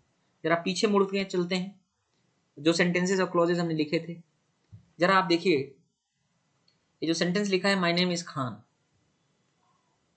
माय नेम इज खान में आपको सब्जेक्ट और वर्ब दिखाते हैं क्या है। माय नेम, मेरा नाम, ये सब्जेक्ट है। अब क्यों सब्जेक्ट है, कैसे सब्जेक्ट है, ये आपको पता चलेगा, अभी नहीं, बाद में। मैं सिर्फ बता रहा हूं, आप सुनते चले जाइए। मैंने कहा ये सब्जेक्ट है, माय नेम इज है, मेरा नाम है। ये वर्ब कंपोनेंट है, खान ये कॉम्प्लीमेंट है, ये कॉम्प्लीमेंट है। तो आप देखिए इस सेंटेंस में, या आप फुल स्टॉप हटा दें, फुल स्टॉप हटा के बोलेंगे तो क्लॉज है। तो चाहे फुल स्टॉप लगा के सेंटेंस बोलें या फुल स्टॉप हटा के क्लॉज बोलें, इस सेंटेंस या क्लॉज को बनाने के लिए कौन कौन से कंपोनेंट आए हैं? सब्जेक्ट आया है, वर्ब आया है, कॉम्प्लीमेंट आया है। और मैंने क्या बोला था आपको अभी, कि किसी भी सेंटेंस को या किसी भी क्लॉज को बनाने वाले, पूरे अंग्रेजी में इन 5 के अलावा और कुछ होता ही नहीं है। कोई सेंटेंस, कोई क्लॉज, कोई बात आप कह रहे हैं इंग्लिश में, चाहे बहुत छोटी बात हो, सेंटेंस बहुत छोटा हो, या कोई बहुत बड़ी बात हो, सेंटेंस बहुत बड़ा हो, वो इन 5 के अलावा और किसी चीज से नहीं बनता है। इंग्लिश में सिर्फ यही 5 चीजें हैं, subject, verb, object, complement, adverbial. इन्हीं से मिलकर पूरी इंग्लिश बनी हुई है। तो और कोई भी, अच्छा, इसमें 2 चीजें बहुत जरूरी होती हैं, सब्जेक्ट और वर्ब जरूरी होता है। मतलब किसी भी सेंटेंस या किसी भी क्लॉज में सब्जेक्ट और वर्ब होगा, बाकी ऑब्जेक्ट, कॉम्प्लीमेंट, एडवर्बियल हो भी सकते हैं और नहीं भी हो सकते। लेकिन पूरे अंग्रेजी में इन 5 के अलावा कुछ नहीं होता है, बस इन्हीं 5 चीजों का खेल है इंग्लिश में। तो जरा हम कोई बात करके देखते हैं। जैसे अभी आपको दिखाया हमने, माय नेम इज खान। अगर आप इसमें देखें तो क्या क्या आया? सब्जेक्ट आया ही, वर्ब आया, क्योंकि ये 2 चीजें जरूर आती हैं, सब्जेक्ट और वर्ब, ये 2 तो आती ही आती है। बाकी इसके अलावा कॉम्प्लीमेंट आया है। हमने कहा बच्चा सो रहा है, द बेबी इज स्लीपिंग, बच्चा सो रहा है। द बेबी क्या है? सब्जेक्ट है। इज स्लीपिंग, सो रहा है, ये क्या है? वर्ब कंपोनेंट है। इसमें और कुछ नहीं आया, केवल सब्जेक्ट आया और वर्ब आया। और मैंने बताया कि कम से कम 2 चीजें जरूर आती हैं, सब्जेक्ट और वर्ब। आप देख रहे हैं सब्जेक्ट और वर्ब है और कुछ नहीं। हमने लिखा आई लव यू, मैं आपको पसंद करता हूं, मैं आपको प्रेम करता हूं। ये सेंटेंस है। फुल स्टॉप लगा के बोलेंगे तो सेंटेंस है, फुल स्टॉप हटा के बोलेंगे तो क्लॉज है। तो अब अगर सेंटेंस या क्लॉज को देखें, इसमें क्या क्या क्या क्या है? ये सब्जेक्ट है, मैं, और लव, प्रेम करता हूं, ये वर्ब है, यू, तुम है, ये ऑब्जेक्ट है। इसमें सब्जेक्ट आया, वर्ब आया, ऑब्जेक्ट आया। सब्जेक्ट वर्ब तो आना ही आना है। बाकी ऑब्जेक्ट, कॉम्प्लीमेंट, एडवर्बियल, ये 3 चीजें, ये सब्जेक्ट और वर्ब तो आना आना है। ऑब्जेक्ट, कॉम्प्लीमेंट, एडवर्बियल, ये आ भी सकते हैं और नहीं भी आ सकते। तो निचले सेंटेंस में सब्जेक्ट आ गया, वर्ब आएगा, ये 2 चीजें तो आई ही आई, ऑब्जेक्ट भी आ गया। अब इसी तरह से जो है, मैं एक सेंटेंस लिखता हूं कि गो अवे। पहला अक्षर सेंटेंस का कैपिटल होना चाहिए। गो अवे मतलब जाओ, अवे मतलब दूर, दूर जाओ। ये पूरी बात हो गई, सेंटेंस हो गया। अब आप कहेंगे कि अगर सेंटेंस है, अब फुल स्टॉप हटा देंगे तो क्लॉज हो जाएगा, गो अवे। तो कोई भी सेंटेंस है, कोई भी क्लॉज, उसमें सब्जेक्ट और वर्ब होना चाहिए। तो इसमें सब्जेक्ट कहाँ है? तो जब आप किसी को बोलते हैं गो अवे, दूर जाओ, तो एक्चुअली आप बोल रहे होते हैं यू गो अवे, तुम दूर जाओ। यू छुपा होता है, हिडन होता है, यही सब्जेक्ट है, यही सब्जेक्ट है, तुम। और ये जो गो लिखा है ना, ये गो वर्ब है, और अवे दूर जाओ ये एडवर्बियल है। अब हमने क्यों एडवर्बियल बोल दिया, क्यों किसी को सब्जेक्ट, क्यों किसी को कॉम्प्लीमेंट, क्यों किसी को ऑब्जेक्ट बोल रहे हैं, इसके बारे में टेंशन मत लो, आप खुद समझ जाओगे, समझाऊंगा अभी आगे आपको ये सब पढ़ने समझने को मिलेगा। सब्जेक्ट किसको बोलते हैं, वर्ब किसको बोलते हैं, ऑब्जेक्ट, कॉम्प्लीमेंट, एडवर्बियल किसको बोलते हैं, समझ में आएगा। पर अभी मैं जो लिख रहा हूँ सिर्फ मान लो, हमने लिखा कि यू सब्जेक्ट है जो छुपा हुआ था, ये छुपा हुआ था, हिडन था। यू गो अवे, तुम जाओ यहाँ से, सब्जेक्ट है, वर्ब है, एडवर्बियल, ठीक है।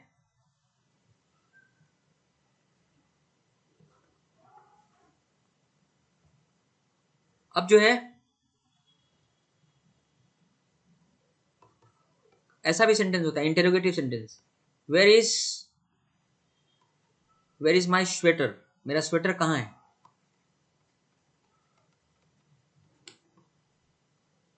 अब इसमें माई स्वेटर जो है सब्जेक्ट है,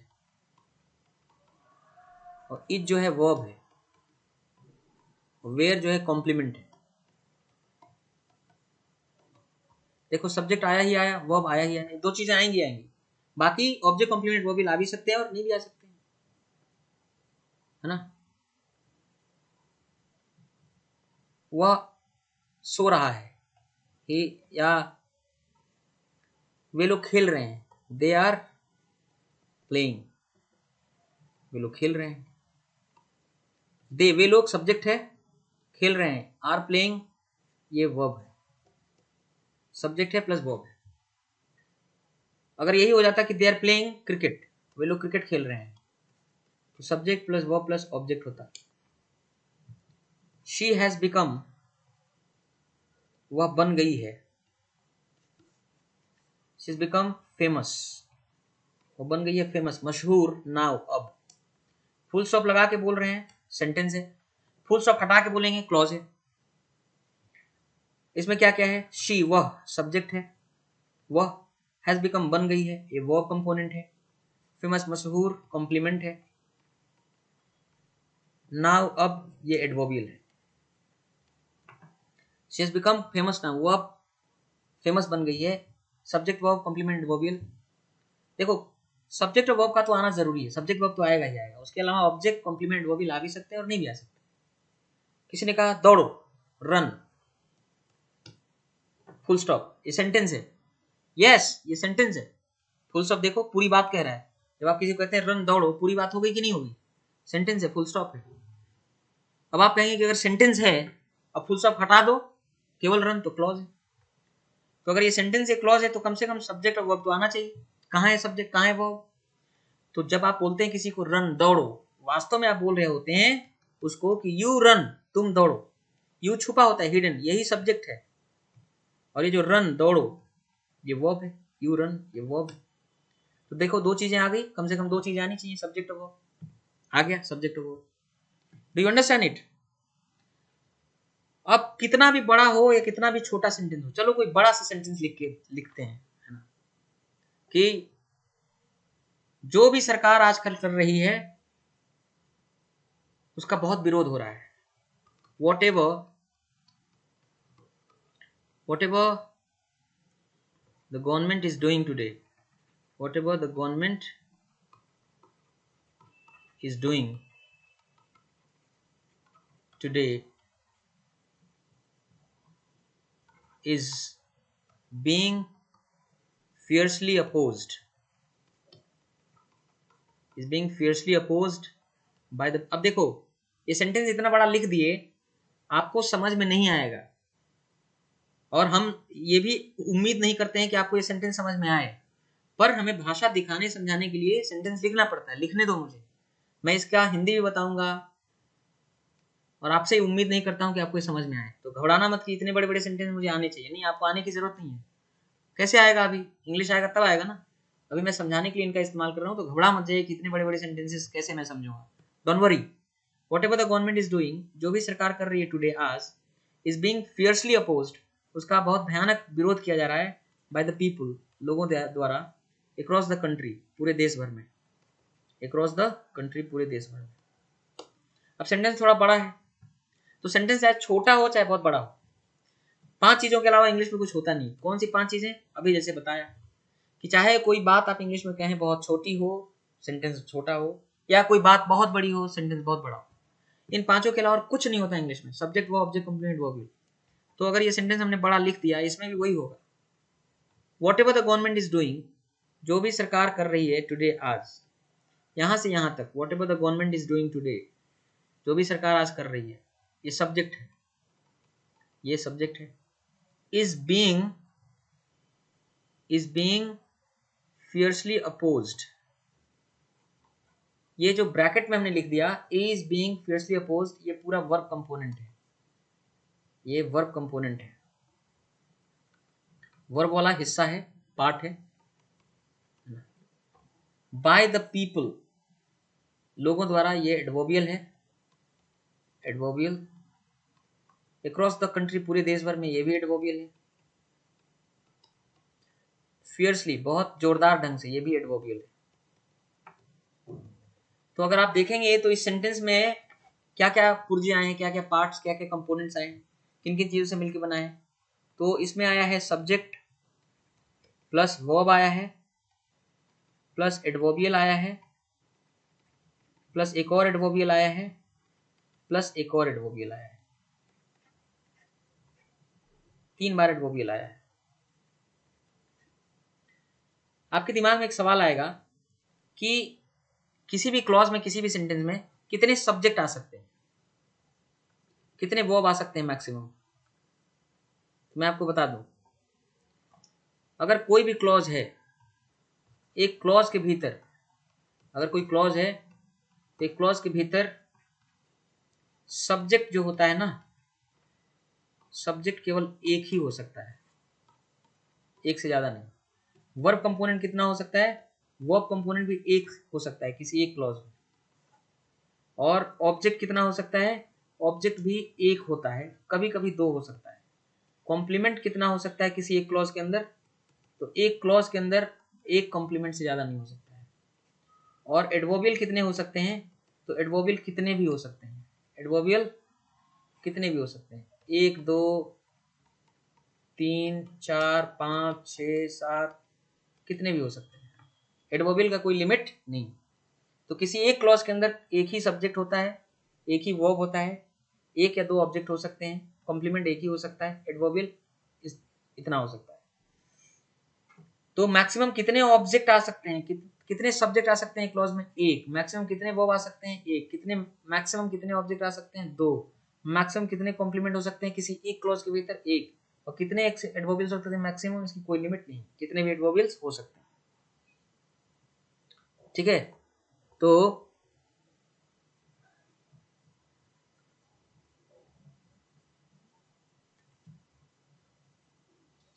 so what ever the government is doing today, जो भी आज सरकार कर रही है, इज बीइंग फियर्सली अपोज, उसका भयंकर विरोध किया जा रहा है बाय द पीपल, लोगों द्वारा, अक्रॉस द कंट्री, पूरे देश भर में। सेंटेंस बड़ा था, लेकिन इसमें क्या देख रहे हैं आप, वही 5 चीजों में से आ रही है। सब्जेक्ट एक आया, वर्ब एक से ज्यादा हो नहीं सकता है। अगर एक क्लॉज है किसी सेंटेंस में, तो एक क्लॉज के भीतर एक ही सब्जेक्ट, एक ही वर्ब, एडवर्बियल अनेक है ना। तो मैं ये दिखाने का प्रयास कर रहा हूं कि देखो भाई, इंग्लिश में सिर्फ 5 चीजें हैं, सब्जेक्ट वर्ब ऑब्जेक्ट कॉम्प्लीमेंट और एडवर्बियल। कोई भी इंग्लिश में बात कहते हैं, चाहे छोटी बात हो चाहे बड़ी बात हो, वो जब बनता है वो सेंटेंस, वो बात जो आप कहते हैं, उसमें कम से कम एक सब्जेक्ट एक वर्ब जरूर होता है। ऑब्जेक्ट कॉम्प्लीमेंट एडवर्बियल हो भी सकते हैं और नहीं भी हो सकते। तो वापस चलते हैं फिर कहाँ, इस बात पर हमने क्या कहा था कि इंग्लिश के डिफरेंट लेवल्स हैं। इंग्लिश का लेवल है वर्ड, सबसे बेसिक, सबसे छोटा लेवल है इंग्लिश का। और उसके बाद एक फ्रेज है लेवल, उसके बाद एक क्लॉज, और उसके बाद सेंटेंस। वास्तव में क्लॉज और सेंटेंस तो पूरी बात कहते हैं लगभग, सेंटेंस और क्लॉज तो पूरी बात कहते हैं, फ्रेज पूरी बात नहीं कहता, अधूरी बात नहीं कहता। तो यही एक चीज मैं जोड़ दूं कि जब सेंटेंस बनता है ना, क्लॉज जो बनता है, उसमें कम से कम एक सब्जेक्ट एक वर्ब कंपोनेंट जरूर होता है। जबकि फ्रेज में सब्जेक्ट और वर्ब से इसका कोई मतलब नहीं होता, इसमें कोई सब्जेक्ट और वर्ब नहीं होता। किसमें, फ्रेज में। फ्रेज में सब्जेक्ट वर्ब की जरूरत नहीं होती, वर्ड में सब्जेक्ट वर्ब की जरूरत नहीं होती। लेकिन जब कोई क्लॉज या सेंटेंस लिखते हैं तो उसमें सब्जेक्ट वर्ब की जरूरत होती है। कोई भी सेंटेंस, कोई भी क्लॉज होगा, उसमें कम से कम एक सब्जेक्ट, कम से कम एक वर्ब जरूर होगा। बाकी फ्रेज में सब्जेक्ट वर्ब की आवश्यकता नहीं होती, सब्जेक्ट वर्ब नहीं होता, वर्ड में भी सब्जेक्ट वर्ब नहीं होता है कि नहीं। तो अभी तक हमने क्या बात करी, महत्वपूर्ण रूप से हमने 3 बातें आपको बताई अब तक। इंग्लिश क्या है? तो इंग्लिश है अ ग्रुप ऑफ वर्ड्स, शब्दों का समूह। लेकिन कैसा समूह? ये नहीं कि शब्दों का कोई हैफजर्ड कलेक्शन है, इधर उधर बेतरतीब ढंग से फैले हुए शब्दों का कोई ग्रुप कलेक्शन नहीं है ये।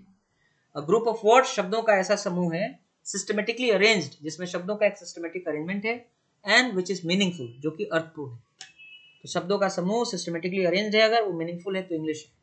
और इंग्लिश के डिफरेंट लेवल्स है।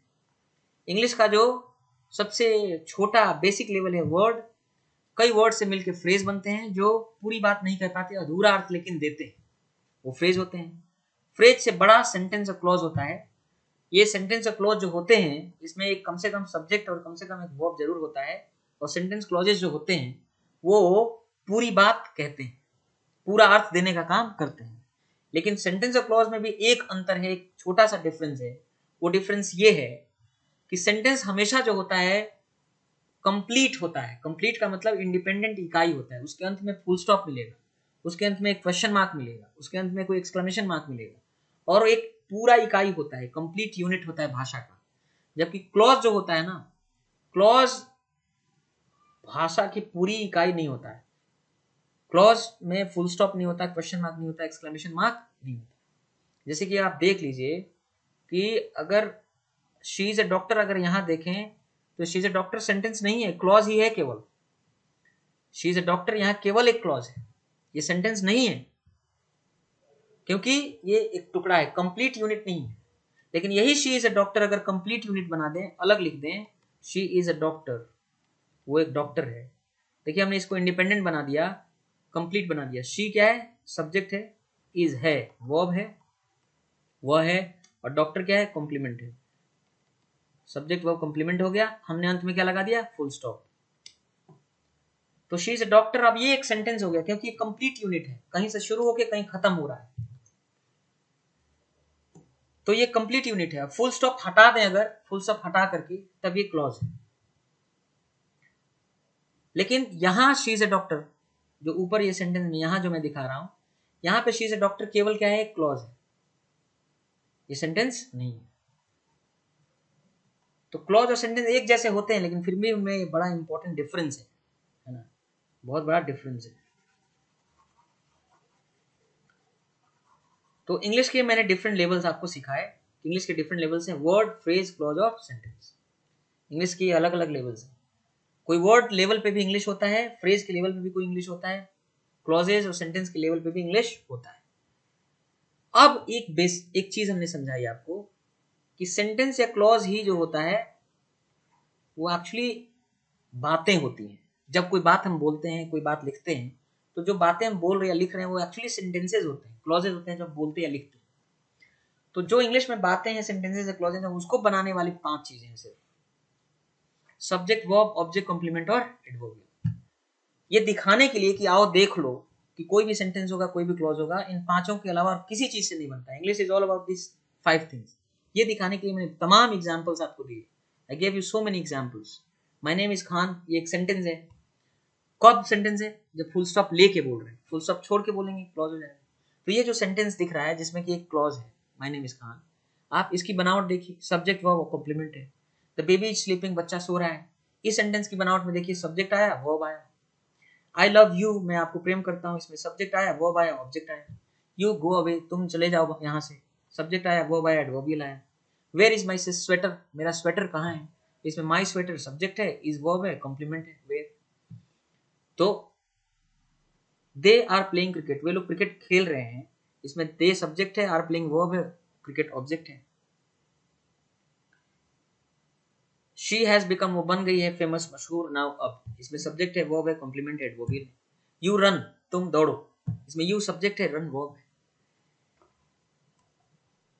एक बड़ा सा सेंटेंस हमने लिखा, जिसमें भी आपने देखा क्या क्या कंपोनेंट्स आए हैं। What ever the government is doing, जो कुछ भी द गवर्नमेंट इज डूइंग, सरकार कर रही है टुडे, आज, ये पूरा सब्जेक्ट है। इज बीइंग अपोज्ड, इसका विरोध किया जा रहा है, is being opposed verb component है। फियर्सली, बहुत तगड़े से, एडवर्बियल है। बाय द पीपल, लोगों द्वारा, एडवर्बियल है। अक्रॉस द कंट्री, देश भर में, ये भी एडवर्बियल है। तो इसमें क्या क्या आया? एक सब्जेक्ट, एक वर्ब आया, adverbial plus adverbial plus adverbial, 3 adverbial आए, है ना। अब आप छटपटाइए मत। ये मत सोचिए कि सर जल्दी जल्दी बताइए कि सब्जेक्ट क्या होता है, वर्ब क्या होता है, ऑब्जेक्ट कॉम्प्लीमेंट वर्ब क्या होता है। आपको पता चल जाएगा कि सब्जेक्ट किसको बोलते हैं, वर्ब किसको बोलते हैं, ऑब्जेक्ट किसको, कॉम्प्लीमेंट एडवर्बियल, इसकी पहचान हो जाएगी। घबराइए मत, समय आएगा इसका भी।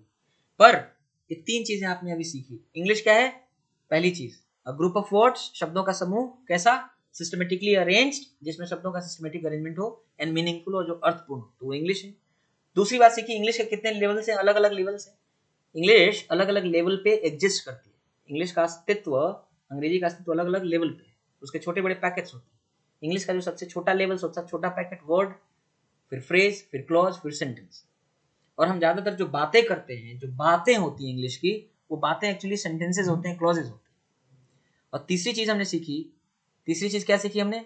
तीसरी चीज ये सीखी कि जो भी सेंटेंसेज या क्लॉजेज होते हैं, मतलब जो अंग्रेजी में बातें हम करते हैं, वो बातें, सेंटेंसेस, क्लॉजेज बने होते हैं, सिर्फ 5 चीजें होती हैं जो उनको बनाती हैं। सब्जेक्ट, वर्ब, ऑब्जेक्ट, कॉम्प्लीमेंट और एडवर्ब। 3 चीजें सीखी आप। इंग्लिश क्या है, इंग्लिश के कितने लेवल्स हैं, और इंग्लिश में जो बातें हैं, सेंटेंस या क्लॉज, उसको बनाने वाले सिर्फ 5 कंपोनेंट्स हैं। तो इंग्लिश क्या है? अ group of words systematically arranged and meaningful. शब्दों का समूह, सिस्टमेटिकली अरेंज्ड हो जहां वर्ड्स, और वो मीनिंगफुल हो, तो इंग्लिश है, पहली बात। दूसरी बात, अंग्रेजी के अलग अलग लेवल्स हैं, अंग्रेजी वर्ड, फ्रेज, क्लॉज और सेंटेंस के लेवल पे विद्यमान है। और जो सेंटेंस और क्लॉज लेवल होता है इंग्लिश का, वहां बात पूरी हो जाती है। अंग्रेजी जब आप बोलते हैं, कोई बात कहते हैं, तो एक्चुअली वो सेंटेंस या क्लॉज लेवल पे होता है। वो जो सेंटेंस या क्लॉज लेवल की इंग्लिश की बात कर रहे हैं, तो वो सेंटेंस या क्लॉज लेवल पे जो इंग्लिश आप देख रहे हैं, जो बातें हो रही हैं, जो सेंटेंसेस क्लॉजेस होते हैं, उसको बनाने वाले सिर्फ 5 चीजें हैं। Subject, verb, object, complement, verb. यानी पूरा इंग्लिश इन 5 चीजों के अलावा किसी चीज से नहीं बना है। क्योंकि जो भी इंग्लिश में बातें बोलोगे, जितने भी सेंटेंसेस आप बोलोगे, जो भी क्लॉजेस बोलोगे, उसको बनाने वाले सिर्फ 5 हैं, और कोई छठी चीज होती नहीं। तो 3 बातें मैंने आपको समझाई। अब यहां से एक बात आपको समझाना है कि इसी बात को मैंने लिख दिया है कि इंग्लिश क्या है? अ ग्रुप ऑफ वर्ड्स, शब्दों का समूह, arranged in a systematic order. Words कैसे?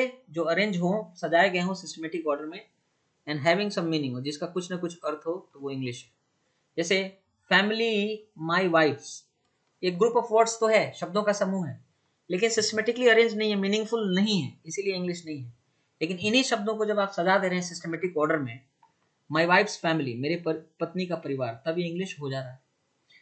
Very he angry with was me, ये केवल ग्रुप ऑफ वर्ड्स है, सिस्टमेटिकली अरेंज नहीं है, इंग्लिश नहीं है। लेकिन इन्हीं शब्दों को आप सिस्टमेटिकली अरेंज कर दीजिए, मीनिंगफुल हो जाएगा। He was very angry with me, वो था बहुत नाराज मुझसे, अब ये इंग्लिश हो गया।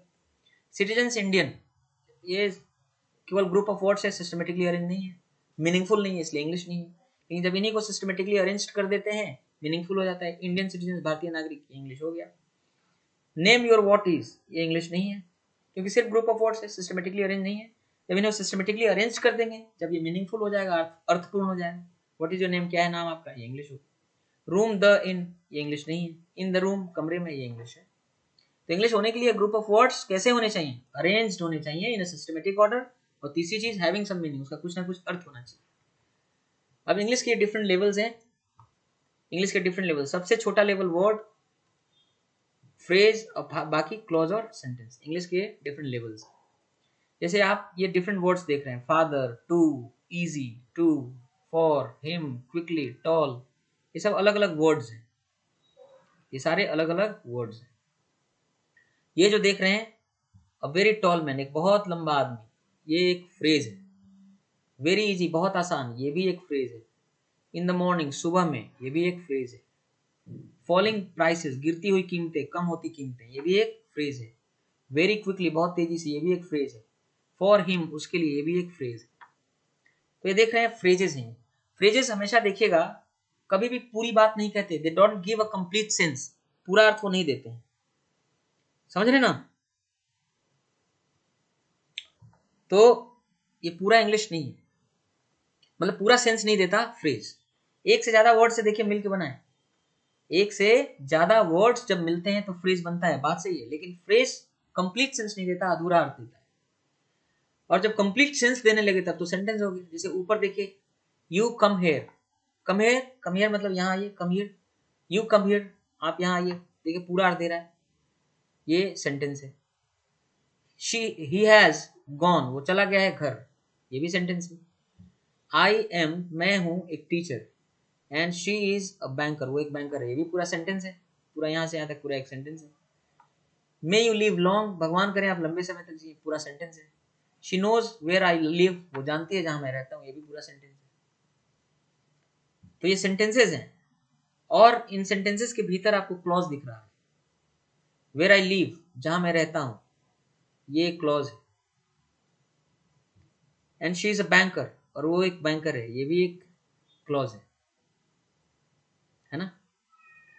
और बेसिकली क्लॉज तो सारे सेंटेंसेस में है, सेंटेंसेस में, सारे सेंटेंसेस में है।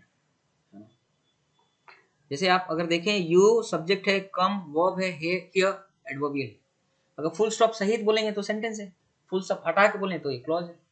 क्योंकि हर सेंटेंस के अंदर कम से कम एक क्लॉज का आना जरूरी है। यू कम हियर, आप यहाँ आइए, एक सेंटेंस है, कम से कम एक क्लॉज तो होगा ही, और ये क्लॉज यही है, यू कम हियर। केवल फुल स्टॉप हटा के बोलेंगे तो क्लॉज होगा। अब जैसे ही, वह सब्जेक्ट है, हैज गॉन गया है, वर्ब है, होम घर एडवर्बियल है, सब्जेक्ट वर्ब एडवर्बियल। ये फुल स्टॉप लगा के बोल रहे हैं तो सेंटेंस है, फुल स्टॉप हटा के बोलेंगे तो क्लॉज है। हर सेंटेंस में एक क्लॉज होता है, इस सेंटेंस में एक क्लॉज है ये। लेकिन इस सेंटेंस में दो क्लॉज है। आई सब्जेक्ट है, मैं एम हूं वर्ब है, और टीचर कॉम्प्लीमेंट है। आई एम अ टीचर, ये एक क्लॉज हो गया। शी, वह सब्जेक्ट है, इज है वर्ब है, बैंकर। तो देखिए एक सब्जेक्ट कम से कम, एक वर्ब कम से कम क्लॉज में होना जरूरी है। देखिए ये सब्जेक्ट है, ये वर्ब है, ये कॉम्प्लीमेंट है, ये भी क्या है, कॉम्प्लीमेंट है। तो एक्चुअली इस पूरे सेंटेंस के अंदर दो क्लॉजेज आपको दिख रहे हैं। आई एम अ टीचर एक क्लॉज हो गया, शी इज अ बैंकर, वो एक बैंकर है, दूसरा क्लॉज हो गया। तो एक सेंटेंस है, लेकिन इसमें कितने क्लॉजेस हैं, दो। तो हर सेंटेंस में कम से कम एक क्लॉज आता है, कम से कम एक क्लॉज जरूर आता है हर सेंटेंस के अंदर। एक से ज्यादा क्लॉजेस भी हो सकते हैं, एक क्लॉज तो आएगा ही, पर एक से ज्यादा क्लॉजेस भी आ सकते हैं, दो क्लॉजेस, तीन क्लॉजेस, चार क्लॉजेस भी आ सकते हैं किसी एक सेंटेंस के अंदर। मे यू लिव लॉन्ग, भगवान करें कि आप, तो इसमें यू सब्जेक्ट है, मे और लिव मिलके वर्ब कंपोनेंट है, लॉन्ग लंबे समय के लिए एडवर्बियल है। तो ये सेंटेंस है। एक्सक्लेमेशन मार्क सहित बोलेंगे तो सेंटेंसेस है, एक्सक्लेमेशन मार्क हटा देंगे तो क्लॉज। हर सेंटेंस में एक क्लॉज तो आएगा ही आएगा। She knows where I live, ये ट्रिकी है थोड़ा, वह जानती है वेयर आई लिव। इसको थोड़ा अलग पेज पे आपको समझाते हैं। शी नोज, वह जानती है, जहां मैं रहता हूं, मेरा जगह पता, वेयर आई लिव, जहां मैं रहता हूं, रहती हूं या रहता हूं। ये पूरा सेंटेंस है, इसमें ये सब्जेक्ट है, शी वह सब्जेक्ट है, नोज जानती है, ये वर्ब कंपोनेंट है, वेयर आई लिव जहां मैं रहता हूं, ये ऑब्जेक्ट है। तो वास्तव में देखो तो इस सेंटेंस के अंदर एक क्लॉज तो सामने दिख रहा है, फुल स्टॉप हटा दो तो ये सब्जेक्ट, ये वर्ब, ये ऑब्जेक्ट से मिलके एक क्लॉज तो दिख रहा है, पूरा यहां से यहां तक एक क्लॉज ये दिख रहा है, क्लॉज नंबर 1। लेकिन इसमें एक और क्लॉज दिख रहा है, एक क्लॉज मुझे दिख रहा है, कहां, मैं बता रहा हूं आपको। एक क्लॉज मुझे दिख रहा है, मैं सब्जेक्ट है, लिव रहता हूं वर्ब है, रहता हूं कहां, जहां, ये एडवर्बियल है। अब बाद में पता चलेगा क्यों किसी को एडवर्बियल या ऑब्जेक्ट या कहते हैं, मालूम चल जाएगा, घबराओ मत। तो बेसिकली ये भी एक क्लॉज है, यहां से यहां तक ये भी एक क्लॉज है। तो क्लॉज नंबर 2 ये हो गया। तो इस सेंटेंस के अंदर बेसिकली दो क्लॉजेज हैं, एक बड़ा क्लॉज है और उसमें एक छोटा क्लॉज घुसा हुआ है। तो इस सेंटेंस के अंदर दो क्लॉजेज हैं, थोड़ा सा कॉम्प्लिकेटेड था। अब किसी ने सवाल पूछा, राहुल कुमार कह रहे हैं, how we decide the meaningful order. Rahul Kumar कह रहे हैं कि सर आपने कहा कि English a group of words है, शब्दों का समूह है, सिस्टमेटिकली अरेंज्ड, जिसमें शब्दों का सिस्टमेटिक अरेंजमेंट हो, तो सिस्टमेटिक अरेंजमेंट कैसे सीखें। वाह, अच्छा सवाल पूछा।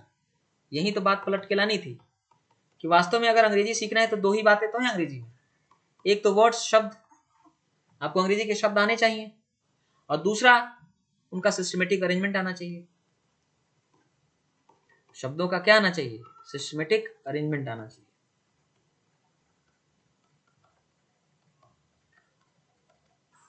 बस इंग्लिश सीखने के लिए ये 2 चीज चाहिए, शब्द आए आपको, वर्ड्स का ज्ञान हो आपको, किस चीज को क्या बोलते हैं, कौन सा वर्ड इस्तेमाल होता है, दूसरा उन वर्ड्स का सिस्टमेटिक अरेंजमेंट क्या होता है, यही 2 चीजें सीखनी होती है। तो सीखेंगे, इसको सीखेंगे, इसको सीखने का एक स्ट्रक्चर है, पैटर्न है, एक रास्ता है, घबराइए मत, इसको सीखेंगे कैसे सीखना है। तो फिलहाल इंग्लिश के डिफरेंट लेवल्स आपको दिख रहे होंगे, वर्ड, फ्रेज, क्लॉज और सेंटेंस। और इन दोनों की बात अगर करी जाए, क्लॉज की और सेंटेंस की, अगर हम इनकी बात करें तो ये पूरी तरह से ये बात कहते हैं, किसी भी अंग्रेजी में कंप्लीट सेंस देने का काम करते हैं क्लॉज और सेंटेंस। और क्लॉज या सेंटेंस जो बने होते हैं वो 5 चीजों से ही बने होते हैं। वो 5 चीजें क्या हैं? वो 5 चीजें होती हैं सब्जेक्ट, वर्ब, ऑब्जेक्ट, कंप्लीमेंट और एडवर्बियल। 2 चीजों का होना जरूरी है, बिना सब्जेक्ट के बिना वर्ब के कोई क्लॉज कोई सेंटेंस नहीं होता है। ये 2 चीजें तो होती ही होती है। बाकी ये ऑब्जेक्ट, कंप्लीमेंट, वर्बियल हो भी सकते हैं और नहीं भी हो सकते। अब यहां से एक और राज खोल दें आपको। राज ये है कि इंग्लिश में सिर्फ 5 चीजें हैं, सब्जेक्ट, वर्ब, ऑब्जेक्ट, कंप्लीमेंट, वर्बियल। इनको फर्दर अगर आप खोलेंगे तो आप पाएंगे कि सब्जेक्ट के रूप में या तो कोई नाउन, नहीं तो कोई प्रोनाउन, नहीं तो नाउन फ्रेज, नहीं तो नाउन क्लॉज, नहीं तो इंफिनिटिव, नहीं तो जीरेंड। यही 6 चीजें काम करती हैं, इनके अलावा कोई सब्जेक्ट का काम नहीं करता। अब अगर वर्ब कंपोनेंट की बात करें तो वर्ब कंपोनेंट के 110 फॉर्म होते हैं। ये बनते कैसे हैं? तो helping verb plus main verb. कोई भी एक मेन वर्ब जो है, 27 हेल्पिंग वर्ब्स होते हैं, आपको बाद में बताएंगे कि कौन कौन से 27 हेल्पिंग वर्ब्स होते हैं। तो 27 हेल्पिंग वर्ब के साथ जब भी कोई मेन वर्ब का कॉम्बिनेशन बनता है तो टोटल 110 कॉम्बिनेशंस बनते हैं। तो हेल्पिंग वर्ब क्या होता है? बी होना, is, am, are, was, were, do, does, did, has, have, had, can, may, will, shall, might, would, could, should, ought to, must, need, dare, used to. ये helping verb होते हैं 27। तो यही जो हेल्पिंग वर्ब है 27 किसी main verb के साथ मिलते हैं, टोटल मिलने से 110 कॉम्बिनेशन बनते हैं। तो पूरे अंग्रेजी के अंदर कहते हैं कि 110 तरह के बातें होती हैं, क्योंकि वर्ब कंपोनेंट के जो 110 कॉम्बिनेशन बोलते हैं, उनसे 110 तरह के अलग अलग अर्थ निकलते हैं। तो इसलिए 110 तरह की बातें कही जाती हैं। ऑब्जेक्ट के रूप में यही 6 चीजें जो सब्जेक्ट का काम कर रही थी, noun, pronoun, noun phrase, noun clause, infinitive, यही 6 चीजें ऑब्जेक्ट का भी काम कर रही हैं। कॉम्प्लीमेंट के रूप में ये काम करते हैं, noun, pronoun, noun phrase, noun clause, infinitive, जीरेंड। अब आप सोच रहे होंगे कि सर ये है क्या? ये जो noun, pronoun, noun phrase, noun clause, infinitive, जीरेंड क्या है? हम बाद में बात करेंगे कि ये क्या है, अभी बात करने वाले हैं इस पर देख लो आप कि कॉम्प्लीमेंट के रूप में ये काम करते हैं। एडवर्बियल के रूप में कोई एडवर्ब फ्रेज, कोई adverb clause, preposition phrase, infinitive, participle, इनके अलावा कोई काम नहीं करता। और सच बताएं तो पूरा अंग्रेजी आपके स्क्रीन पे है। The whole of English is right on your screen. पूरी अंग्रेजी आपके स्क्रीन पर है, क्योंकि आपको मालूम है कि अंग्रेजी सिर्फ 5 चीजों से बनी हुई है, subject, verb, object, complement, adverbial. इनके अलावा अंग्रेजी में कुछ नहीं है। और ये 5 चीजों के बारे में भी फर्दर आपने जान लिया कि सब्जेक्ट बना हुआ है तो ये 6 चीजें हैं जो सब्जेक्ट का काम कर सकती हैं और कोई सब्जेक्ट का काम कर नहीं सकता। वर्ब कंपोनेंट की बात करें तो इसके 110 फॉर्म होते हैं। वो 110 फॉर्म कैसे बनते हैं? हेल्पिंग वर्ब, मेन वर्ब के कॉम्बिनेशन से बनते हैं। ऑब्जेक्ट के रूप में यही 6 चीजें काम करती हैं और कोई ऑब्जेक्ट का काम करेगा नहीं। कॉम्प्लीमेंट के रूप में ये काम करते हैं और कोई काम नहीं करेगा। एडवर्बियल के रूप में ये काम करते हैं। तो 5 चीजें हैं जिससे अंग्रेजी बना है, और वो 5 चीजें किन किन से बनी है वो आप नीचे लिखा हुआ। तो पूरा का पूरा इंग्लिश यही है। पूरा इंग्लिश मैंने आपके स्क्रीन पर दिखाया है। इंग्लिश का कोई भी सेंटेंस हो, कोई भी क्लॉज हो, अंग्रेजी में कोई भी बात लिखते हैं, बोलते हैं आप, तो इसी फ्रेम का होता है। उसमें कम से कम एक सब्जेक्ट होता है, एक वर्ब होता है। और सब्जेक्ट होगा तो इन्हीं में से कोई एक होगा, कोई नाउन हो, चाहे प्रोनाउन हो, चाहे नाउन फ्रेज हो, चाहे नाउन क्लॉज हो, इंफिनिटिव हो, चाहे जीरेंड हो, इसी में से कोई एक सब्जेक्ट होगा। वर्ब कंपोनेंट के 110 फॉर्म होते हैं, इसी 110 में से कोई एक फॉर्म होगा वर्ब कंपोनेंट का। तो कम से कम सब्जेक्ट वर्ब तो होगा ही। बाकी ऑब्जेक्ट होंगे, कॉम्प्लीमेंट वर्बियल होंगे, अगर तो अगर ऑब्जेक्ट होगा तो इन्हीं में से कोई एक हो सकता है, कॉम्प्लीमेंट होगा तो इन्हीं में से कोई एक होगा, एडवर्बियल होगा तो इसी में से कोई काम कर सकता है एडवर्बियल का। तो चाहे सेंटेंस कितना छोटा हो, चाहे सेंटेंस कितना बड़ा हो, अंग्रेजी में कोई भी बात अगर आप लिखते और बोलते हैं तो उसका फ्रेम यही होगा जो आपके स्क्रीन पे दिख रहा है। इसके अलावा अंग्रेजी में कुछ होता नहीं। इसी चीज को जो आप स्क्रीन पे देख रहे हैं, इसी का उस्ताद बनना है आपको, इसी का मास्टर बनना है आपको। समझ में आ रहा है कि नहीं आ रहा है? अब आपको लगेगा कि ये क्या है ना?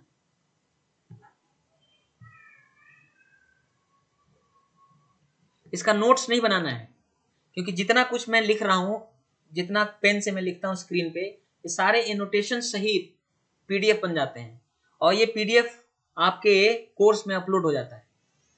तो जितना कुछ मैं लिख रहा हूं, anything that I am writing on the screen, कुछ भी जो मैं स्क्रीन पे लिख रहा हूं वो आपको दिखेगा। ठीक है, इसी तरह से एनोटेटेड फॉर्म में आपको पूरा पूरा दिख जाएगा।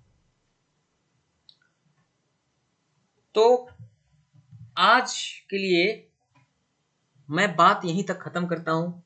मैंने आज बता, और कल हम लोग फिर पढ़ने आएंगे। सबसे पहले मैंने क्या किया, सबसे पहले आपको एक बात बताई कि 4 महीने के कोर्स में एक बात का ध्यान ये रखना है कि इंग्लिश सीखने के लिए, किसी भी भाषा को सीखने के लिए समय देना पड़ता है। तो रीडिंग और लिसनिंग करो। रीडिंग लिसनिंग आप करेंगे, सारा चीज उसी से हो जाएगा। वोकैबुलरी इनहैंसमेंट हो जाएगा। बहुत मतलब सारी चीजों का जड़ वही है, दैट्स द रूट।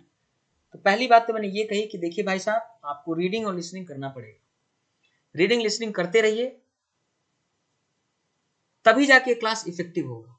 पहला चीज मैंने ये बताया। दूसरी चीज, अगर आप एसएससी सीजीएल की तैयारी कर रहे हैं तो सीजीएल की तैयारी करने का क्या स्ट्रैटेजी और रास्ता होना चाहिए। कहीं आप गलत रास्ते पे तो नहीं है? गलत रास्ते पे हैं तो कोई मौका नहीं देगा आपको। इंडिया में कंपटीशन बहुत ज्यादा है। अब अगर गलत रास्ते पे आप चले गए तो चलते चले जाइए। तो मैंने आपको थोड़ा सीजीएल के लिए क्या स्ट्रैटेजी होनी चाहिए, कैसे तैयारी करते हैं, वो समझाया। अब उसके बाद तीसरी चीज हम बताए इंग्लिश के बारे में कि इंग्लिश क्या होता है। तो इंग्लिश क्या होता है हमने ये बताया कि ग्रुप ऑफ वर्ड्स, शब्दों का समूह। कैसा समूह? Arranged in a systematic order, जो सिस्टमेटिक ऑर्डर में अरेंज्ड हो, ऐसे वर्ड्स। एंड मीनिंगफुल हो, जो अर्थपूर्ण हो, वो इंग्लिश होता है। फिर हमने बताया कि इंग्लिश के डिफरेंट लेवल्स होते हैं। इंग्लिश के अलग अलग लेवल्स हैं, छोटे बड़े लेवल्स हैं। इंग्लिश का सबसे छोटा पैकेट है वर्ड, फिर फ्रेज, फिर क्लॉज, सेंटेंस। क्लॉज और सेंटेंस पूरी बात कहते हैं, फ्रेज पूरी बात नहीं कहता। और जो सेंटेंस होता है या क्लॉज होता है वो पूरी बात कहते हैं। तो बात कह दी यानी पूरा इंग्लिश हो गया। तो जो भी इंग्लिश में हम बातें बोलते हैं, लिखते हैं, सुनते हैं, वो सब सेंटेंसेस और क्लॉजेज होते हैं। और तो इंग्लिश की जो बातें हैं यानी सेंटेंसेस और क्लॉजेज, उनको बनाने वाली सिर्फ 5 चीजें हैं। अगली बात हमने ये बताई कि अंग्रेजी में सिर्फ 5 बातें हैं जो इंग्लिश के सेंटेंसेस को, क्लॉजेज को, बातों को बनाती है। वो 5 बातें क्या है? सब्जेक्ट, वर्ब, ऑब्जेक्ट, कॉम्प्लीमेंट और एडवर्बियल। जिसमें इन 5 में से 2 चीजों का होना बहुत जरूरी होता है, सब्जेक्ट और वर्ब। बिना सब्जेक्ट, बिना वर्ब के कोई सेंटेंस, कोई क्लॉज नहीं होता है। और फिर वो जो 5 चीजें हैं, सब्जेक्ट, वर्ब, ऑब्जेक्ट, कॉम्प्लीमेंट और एडवर्बियल, वो स्क्रीन पे देखिए कि इन 5 चीजों के बारे में हमने बताया कि ये 5 चीजों के रूप में क्या क्या काम कर सकते हैं। कुल मिला के पूरा इंग्लिश आपके स्क्रीन पे अभी रहा। तो मैं बात को यहीं खत्म करूंगा। और आपके कुछ जो, आप अभी कमेंट बॉक्स में कुछ लिख लिए अगर आपका कोई डाउट है, तो जाते जाते मैं आपको कुछ डाउट्स को बता दे रहा हूं। ठीक है?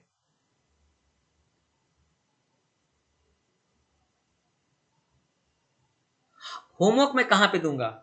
जब मैं होमवर्क दूंगा तो आपको बता दूंगा कि होमवर्क कहाँ पे दूंगा। होमवर्क देने के लिए मैं टेलीग्राम ग्रुप बनाऊंगा एक आपका, और उसी टेलीग्राम ग्रुप में मैं आपको होमवर्क दूंगा। ठीक है? तो अभी होमवर्क देने का समय नहीं आया है। होमवर्क देने का समय आएगा, अभी टाइम लगेगा। होमवर्क देने का समय अभी आएगा, एक हफ्ता बाद, एक हफ्ते बाद आपका होमवर्क देने का टाइम आएगा, अभी नहीं। ठीक है? तो उस समय मैं एक टेलीग्राम ग्रुप बनाऊंगा, सबको आपको ज्वाइन करना है, उसी में मैं होमवर्क दूंगा। नोट्स बनाने की बात मैं कहा, नोट्स बनाने की कोई जरूरत नहीं है, क्योंकि ये मैं जितना कुछ लिख रहा हूं स्क्रीन पे, ये ऐसे ही word for word as it is ये पीडीएफ कन्वर्ट हो जाता है। वो पीडीएफ अपलोड कर दिया जाएगा।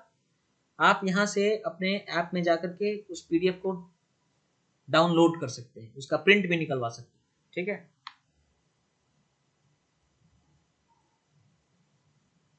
इंग्लिश, कृष्ण कुमार कह रहे हैं इंग्लिश सॉन्ग सुन सकते हैं।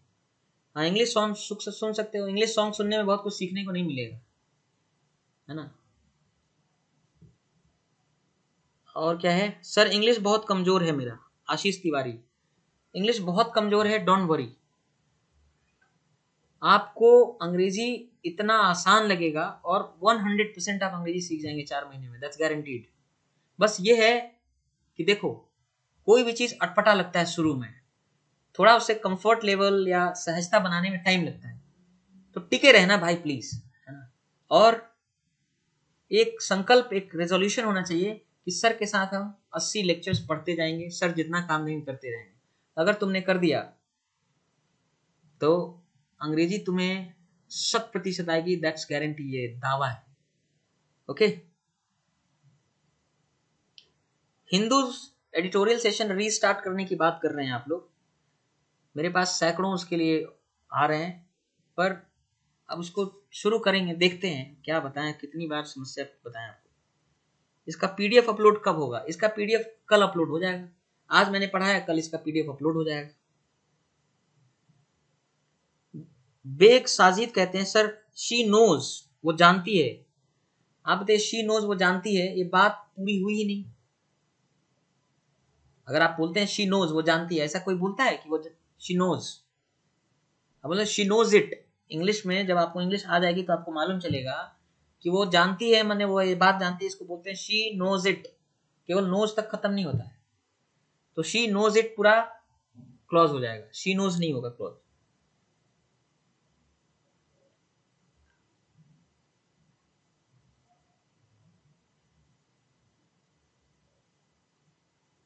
Where I live, she knows where I live. देखो भाई, ये तो जैसे ये जो लिखा हुआ है, मैं आपको समझा दूं कि शी नोज वो जानती है, वेयर आई लिव जहां मैं रहता हूं। ये तो फुल स्टॉप लगा है, पूरा सेंटेंस है, यहां तक तो सेंटेंस है ही, ये पूरा सेंटेंस तो है, बिल्कुल सही है। लेकिन अगर फुल स्टॉप हटा दोगे, ये फुल स्टॉप हटा के अगर बात करें, तो यहां से यहां तक क्लॉज भी तो है, पूरा यहां से यहां तक क्या है, ये क्लॉज भी तो है अगर फुल स्टॉप हटा दें तो। और इस क्लॉज में ये सब्जेक्ट है शी, जानती है ये वर्ब है, और वेयर आई लिव जहां मैं रहता हूं ये पूरा ऑब्जेक्ट है। तो ये एक पूरा बड़ा सा क्लॉज हो गया। लेकिन इसमें एक छोटा क्लॉज और भी है, ये एक छोटा क्लॉज है एक और, जिसमें आई सब्जेक्ट है, लिव रहता हूं वर्ब है, ये सब्जेक्ट है, ये वर्ब है, वेयर जहां ये एडवर्बियल। तो मैंने क्या बोला कि सेंटेंस तो है, ये फुल स्टॉप लगा के बोलोगे तो पूरा सेंटेंस है, बिल्कुल सही है, ये सेंटेंस है। लेकिन ये सेंटेंस में अगर आप देखेंगे फुल स्टॉप हटा दो तो पूरा यहां से यहां तक, फुल स्टॉप हटा करके पूरा यहां से यहां तक की पूरा क्लॉज है जो बड़ा है, और इसमें एक छोटा क्लॉज भी है ना।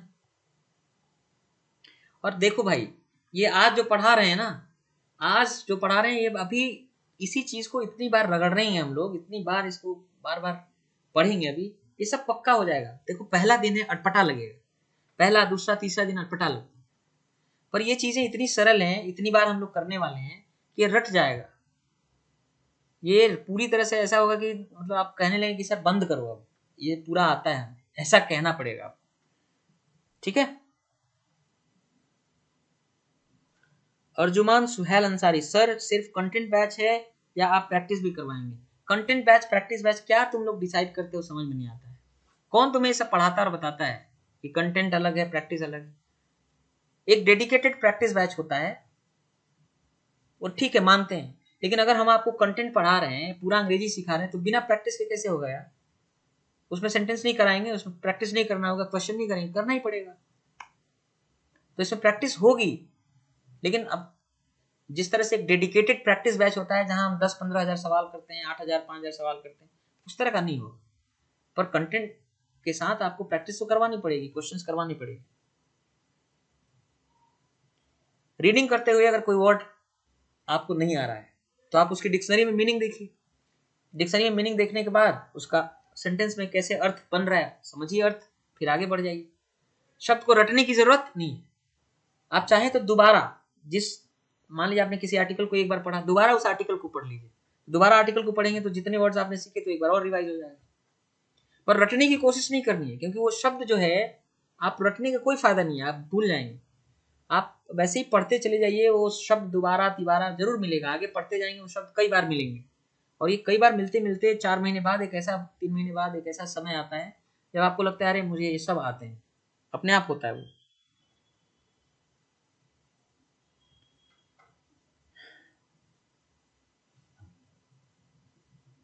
ऑलराइट सर, इंग्लिश डिस्क्रिप्टिव के लिए भी ट्रेन कराएंगे आप? जब मैं आपको इंग्लिश पढ़ा रहा हूँ ना, कंप्लीट इंग्लिश, लिखने पढ़ने बोलने सुनने सब आएगा। इसमें टियर 3 के लिए बिल्कुल ऐसे लेटर राइटिंग, प्रेसी राइटिंग सब कुछ करवाएंगे लाइव, आप करोगे, आपको होमवर्क भी देंगे, करना है। तो कंपोजिशन वाला पार्ट भी होगा जिसमें आप ऐसे writing, letter writing, precis writing करोगे, डोंट वरी। हाँ, अगर आप खुद से नोट बनाना चाहते हैं बनाइए, पर बनाने की कोई जरूरत नहीं, क्योंकि मेरी ही राइटिंग में जो कुछ मैं लिख रहा हूँ एज इट इज, जैसे मैं स्क्रीन पे लिख रहा हूँ वैसे ही आप पीडीएफ फॉर्मेट में आपको मिल ही जा रहा है, तो अपने से नोट्स बनाने की तो जरूरत है नहीं। पर फिर भी अगर आप अपने से नोट्स बनाना चाहते हैं, I don't have a problem, ठीक है।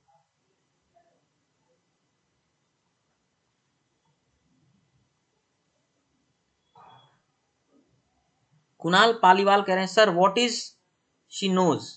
शी नोज क्या है? शी नोज कुछ नहीं है, इंग्लिश ही नहीं है। कोई शी नोज कभी नहीं बोलता है, शी नोज इट बोलता है। शी नोज इट इंग्लिश है, केवल शी नोज कुछ नहीं है, वो इंग्लिश है ही नहीं, because it's meaningless. Sir I am from English medium and I think 1 hour of reading will be enough for me. Rishabh Singh, आपको लगता है 1 घंटे की रीडिंग काफी होगी? मतलब खुद ही होशियार बन रहे हो, हाँ? अरे भाई, इंग्लिश मीडियम के स्टूडेंट हो तो ज्यादा रीडिंग कर लोगे तो अपच थोड़ी हो जाएगा, इंडाइजेशन थोड़ी हो जाएगा। इंग्लिश में जितना पढ़ोगे इंग्लिश उतनी नेचुरलाइज्ड होगी, स्वभाव में आएगा, क्योंकि वहां 200 सवाल करने, लंबे पैसेजेस हैं, लंबे क्लोज पैसेजेस हैं, तो आपकी रीडिंग स्पीड भी ठीक होनी चाहिए ना। तो जब आप अंग्रेजी रीडिंग को टाइम देते हैं तो इंग्लिश नेचुरलाइज होती है, स्वभाव में आता है, उससे आपको पढ़ने का स्पीड बढ़ता है, इंग्लिश समझने की गति बढ़ती है, और वो एग्जाम में फायदा करेगा, क्योंकि 2 घंटे में करना है ना 200 सवाल, तो लंबे पैसेजेस होंगे, लंबे क्लोज टेस्ट होंगे। तो आप ये मत समझो कि 1 घंटा पर्याप्त होगा, ज्यादा देने की कोशिश करो। मान लो कुछ और कर रहे हो, समय नहीं दे पा रहे हो बहुत रीडिंग को, तो कोई बात नहीं। पर एक बेईमानी लोगों में बहुत है, लोग क्या है ना, किसी दिन दूल्हा बन के निकलते हैं। कोई स्टूडेंट जो है गांव से निकला दूल्हा वाला बदन बन के, 6 महीने का टाइम लिया कि हम सिलेक्ट हो जाएंगे। मतलब पागल समझते हुए पूरा भारत में कि 6 महीने में तुम दूल्हा बन के निकले और एसएससी इंतजार कर रहा है, दामाद जी आ रहे हैं तुमको नौकरी दे देगा। Is that going to happen? No. इसे बेईमानी कहां से सीखे हो तुम लोग? कौन सिखाता है सब? है नेचर नाम का चीज है ना, एक प्रकृति है, भगवान है, सब कुछ देखते हैं। कोई आदमी 2 साल से पढ़ रहा है, मेहनत कर रहा है, रोज साल भर से पढ़ रहा है, उसको नौकरी नहीं मिलेगी। 6 महीने में तुम आए हो, बहुत बढ़िया, तुमको नौकरी मिल जाएगी, है ना। तो हाँ, 6 महीने में नौकरी मिल जाएगी। किसको मिल जाएगी? जिसने पीछे कुछ तैयारी कर रखा है, जिसका इंग्लिश मीडियम बैकग्राउंड थोड़ा रहा है, इंग्लिश ठीक ठाक है, एक्सपोजर रहा है। भाई अंग्रेजी मीडियम का बच्चा जो है, अंग्रेजी में पढ़ा है सुना है, तो उसका एक्सपोजर है, थोड़ी थोड़ी मैथ्स भी आती है। और कोई आदमी मान लीजिए थोड़ा सा पहले अपना मेहनत किया है, बाकी 6 महीने खूब रगड़ देना चाहता है, खूब मेहनत करके, तो हो सकता है हो जाए उसको। पर अगर एब्सोल्युटली बिगिनर हैं आप, तो फ्रैंकली स्पीकिंग 6 महीने में होगा ही नहीं सीधे, नो चांस एट ऑल, फर्जी बात है। इंग्लिश में कुछ भी सुन सकते हैं, और सुनो, अंग्रेजी में देखना नहीं है, ज्यादा ध्यान सुनने पे देना है। श्रवण से स्मरण होता है। When you listen to something, it goes to your memory. तो कोई भी चीज अंग्रेजी सुनने के लिए हम बोल रहे हैं, देखने के लिए नहीं बोल रहे। तो कोई वीडियो देख रहे हो अगर आप, तो ध्यान ऑडियो पर दो, वीडियो पे नहीं। चाहो तो पलट दो फोन, ऑडियो पार्ट सुनो। Listening to the audio part is more important, video नहीं देखना है।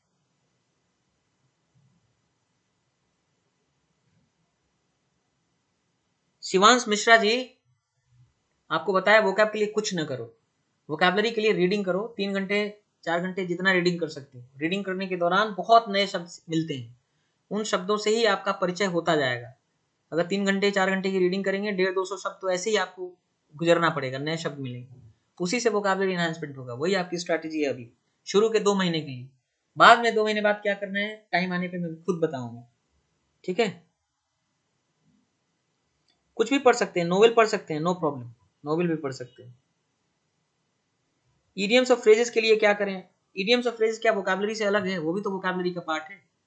जब आप न्यूज़पेपर पढ़ोगे, किताब पढ़ोगे, उसमें इडियम्स नहीं आएंगे, फ्रेजेस नहीं आएंगे, स्पेलिंग, कोई वर्ड जो पढ़ोगे उसी का स्पेलिंग आता है ना। पढ़ने के लिए न्यूज़पेपर बेस्ट होता है, क्योंकि न्यूज़पेपर एक दिन लेते हैं और पूरा हफ्ते दिन पढ़ते हैं। कुछ लोग गलती क्या करते हैं, एक ही रोज न्यूज़पेपर नया नया लेते हैं और खाली फर्स्ट पेज पढ़ते हैं। फर्स्ट पेज पढ़ने से क्या फायदा है, कुछ दिन बाद तो फर्स्ट पेज आपको आसानी से समझ में आने लगेगा। अलग अलग तरह के टॉपिक पे जो आर्टिकल्स होते हैं उनका अलग अलग वोकैबुलरी होता है ना। तो जैसे एक न्यूज़पेपर अगर आपने लिया और पूरे न्यूज़पेपर को 7 दिन पढ़ रहे हैं, अलग अलग उसके, किसी दिन स्पोर्ट्स पढ़ा, किसी दिन लोकल न्यूज़ पढ़ा, किसी दिन पॉलिटिकल न्यूज़ पढ़ा, किसी दिन एडिटोरियल पेज पढ़ा, कभी एडिशनल पेज आता है उसको पढ़ा। तो जब आप अलग अलग तरह की चीजें न्यूज़पेपर में पढ़ते हैं तो आपकी वोकैबुलरी इनहैंस होती है, क्योंकि उन अलग अलग चीजों से रिलेटेड जो वर्ड्स हैं आपको सीखने को मिलते हैं। तो रोज नया न्यूज़पेपर लेके पहला पेज पढ़ने से कोई फायदा नहीं है। एक न्यूज़पेपर लेके उसका सारा अलग अलग पार्ट पढ़ना हफ्ते दिन, दैट्स मोर यूजफुल। ओके, आशीष तिवारी कह रहे हैं आप हमारी आखिरी आशा हो। आप अंग्रेजी के उस्ताद बनोगे, अंग्रेजी में इतना कॉन्फिडेंट हो जाओगे ना, ये लाचार वाली बातें कहना भूल जाओगे। अंग्रेजी में कोई दम नहीं है, बहुत आसान है, बहुत इजी है। बस ये है, लोग शेख चिल्ली बनने लगते हैं, लाल बुझक कर, आता जाता कुछ नहीं है और अपना ही दिमाग लगाएं कि मुझे ऐसे पढ़ना है, ऐसे करना है, वैसे करना है। और यूट्यूब और ये सब दुनिया, टीचर्स आजकल क्या हो गए, टीचर्स भी तो पेशेवर हैं, बिजनेस कर रहे हैं। तो क्या है कि जैसे तुम हो झूलेलाल, वैसे झूलेलाल तुम्हारा टीचर है, दोनों मिलके खूब क्रेता विक्रेता वाला रिलेशनशिप खेल रहे हो, खेलते रहो गेम। तो अगर कोई शेख चिल्ली ना बने, लाल बुझक्कर बनने की कोशिश ना करे और सिंसियरली 4 महीने, जैसे मैं चिल्ला चिल्ला के कहता हूँ, 4 महीने सिंसियरली मैं जैसा कहता हूँ कर ले, 100%, मतलब समझते हो ना क्या होता है 100%, ये गारंटी है कि तुम अंग्रेजी में बहुत अच्छे नहीं, उससे भी ऊपर उस्ताद वाली फीलिंग आएगी आपको। Will be so confident about your English. तो एकदम मस्त रहो, बस समय निकालो इंग्लिश के लिए, रेगुलरली पढ़ो, कुछ भी पढ़ सकते हो, इंग्लिश स्टोरीज, नॉवेल्स बताए तो शुरू से क्लास शायद ज्वाइन नहीं की होगी इसलिए मालूम नहीं है, पर ये सब बता चुके हैं, एक बार वीडियो जाके देख लेना दोबारा।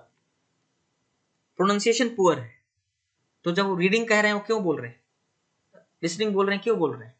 जब आप लिसनिंग करते हैं तो जो शब्दों का सही उच्चारण है सुनने को मिलता है, आपके कानों तक सही उच्चारण, सही प्रोनाउंसिएशन जाता है, इससे आपका भी उच्चारण, आपका भी प्रोनाउंसिएशन क्या होता है, सही होता है। ऐसे थोड़ी बोल रहे हैं कि रीडिंग और लिसनिंग करना है ना। चलो, तो सब कुछ पढ़ा दिया हमने, दैट्स इट। आज पहला दिन था इसलिए इतना समझाना बुझाना पड़ा। कल फिर मिलते हैं हम लोग, क्लास का टाइम है 8 से 9:30, आज थोड़ा ज्यादा हो गया। Anyways, see you tomorrow. अंग्रेजी में उस्ताद बनोगे, टीचर्स, और टीचर्स को पढ़ा सकते हो आफ्टर 4 मंथ्स, ये मेरी गारंटी है। बस जितना बोलता हूँ करते रहना है। सी यू टुमारो, बाय बाय।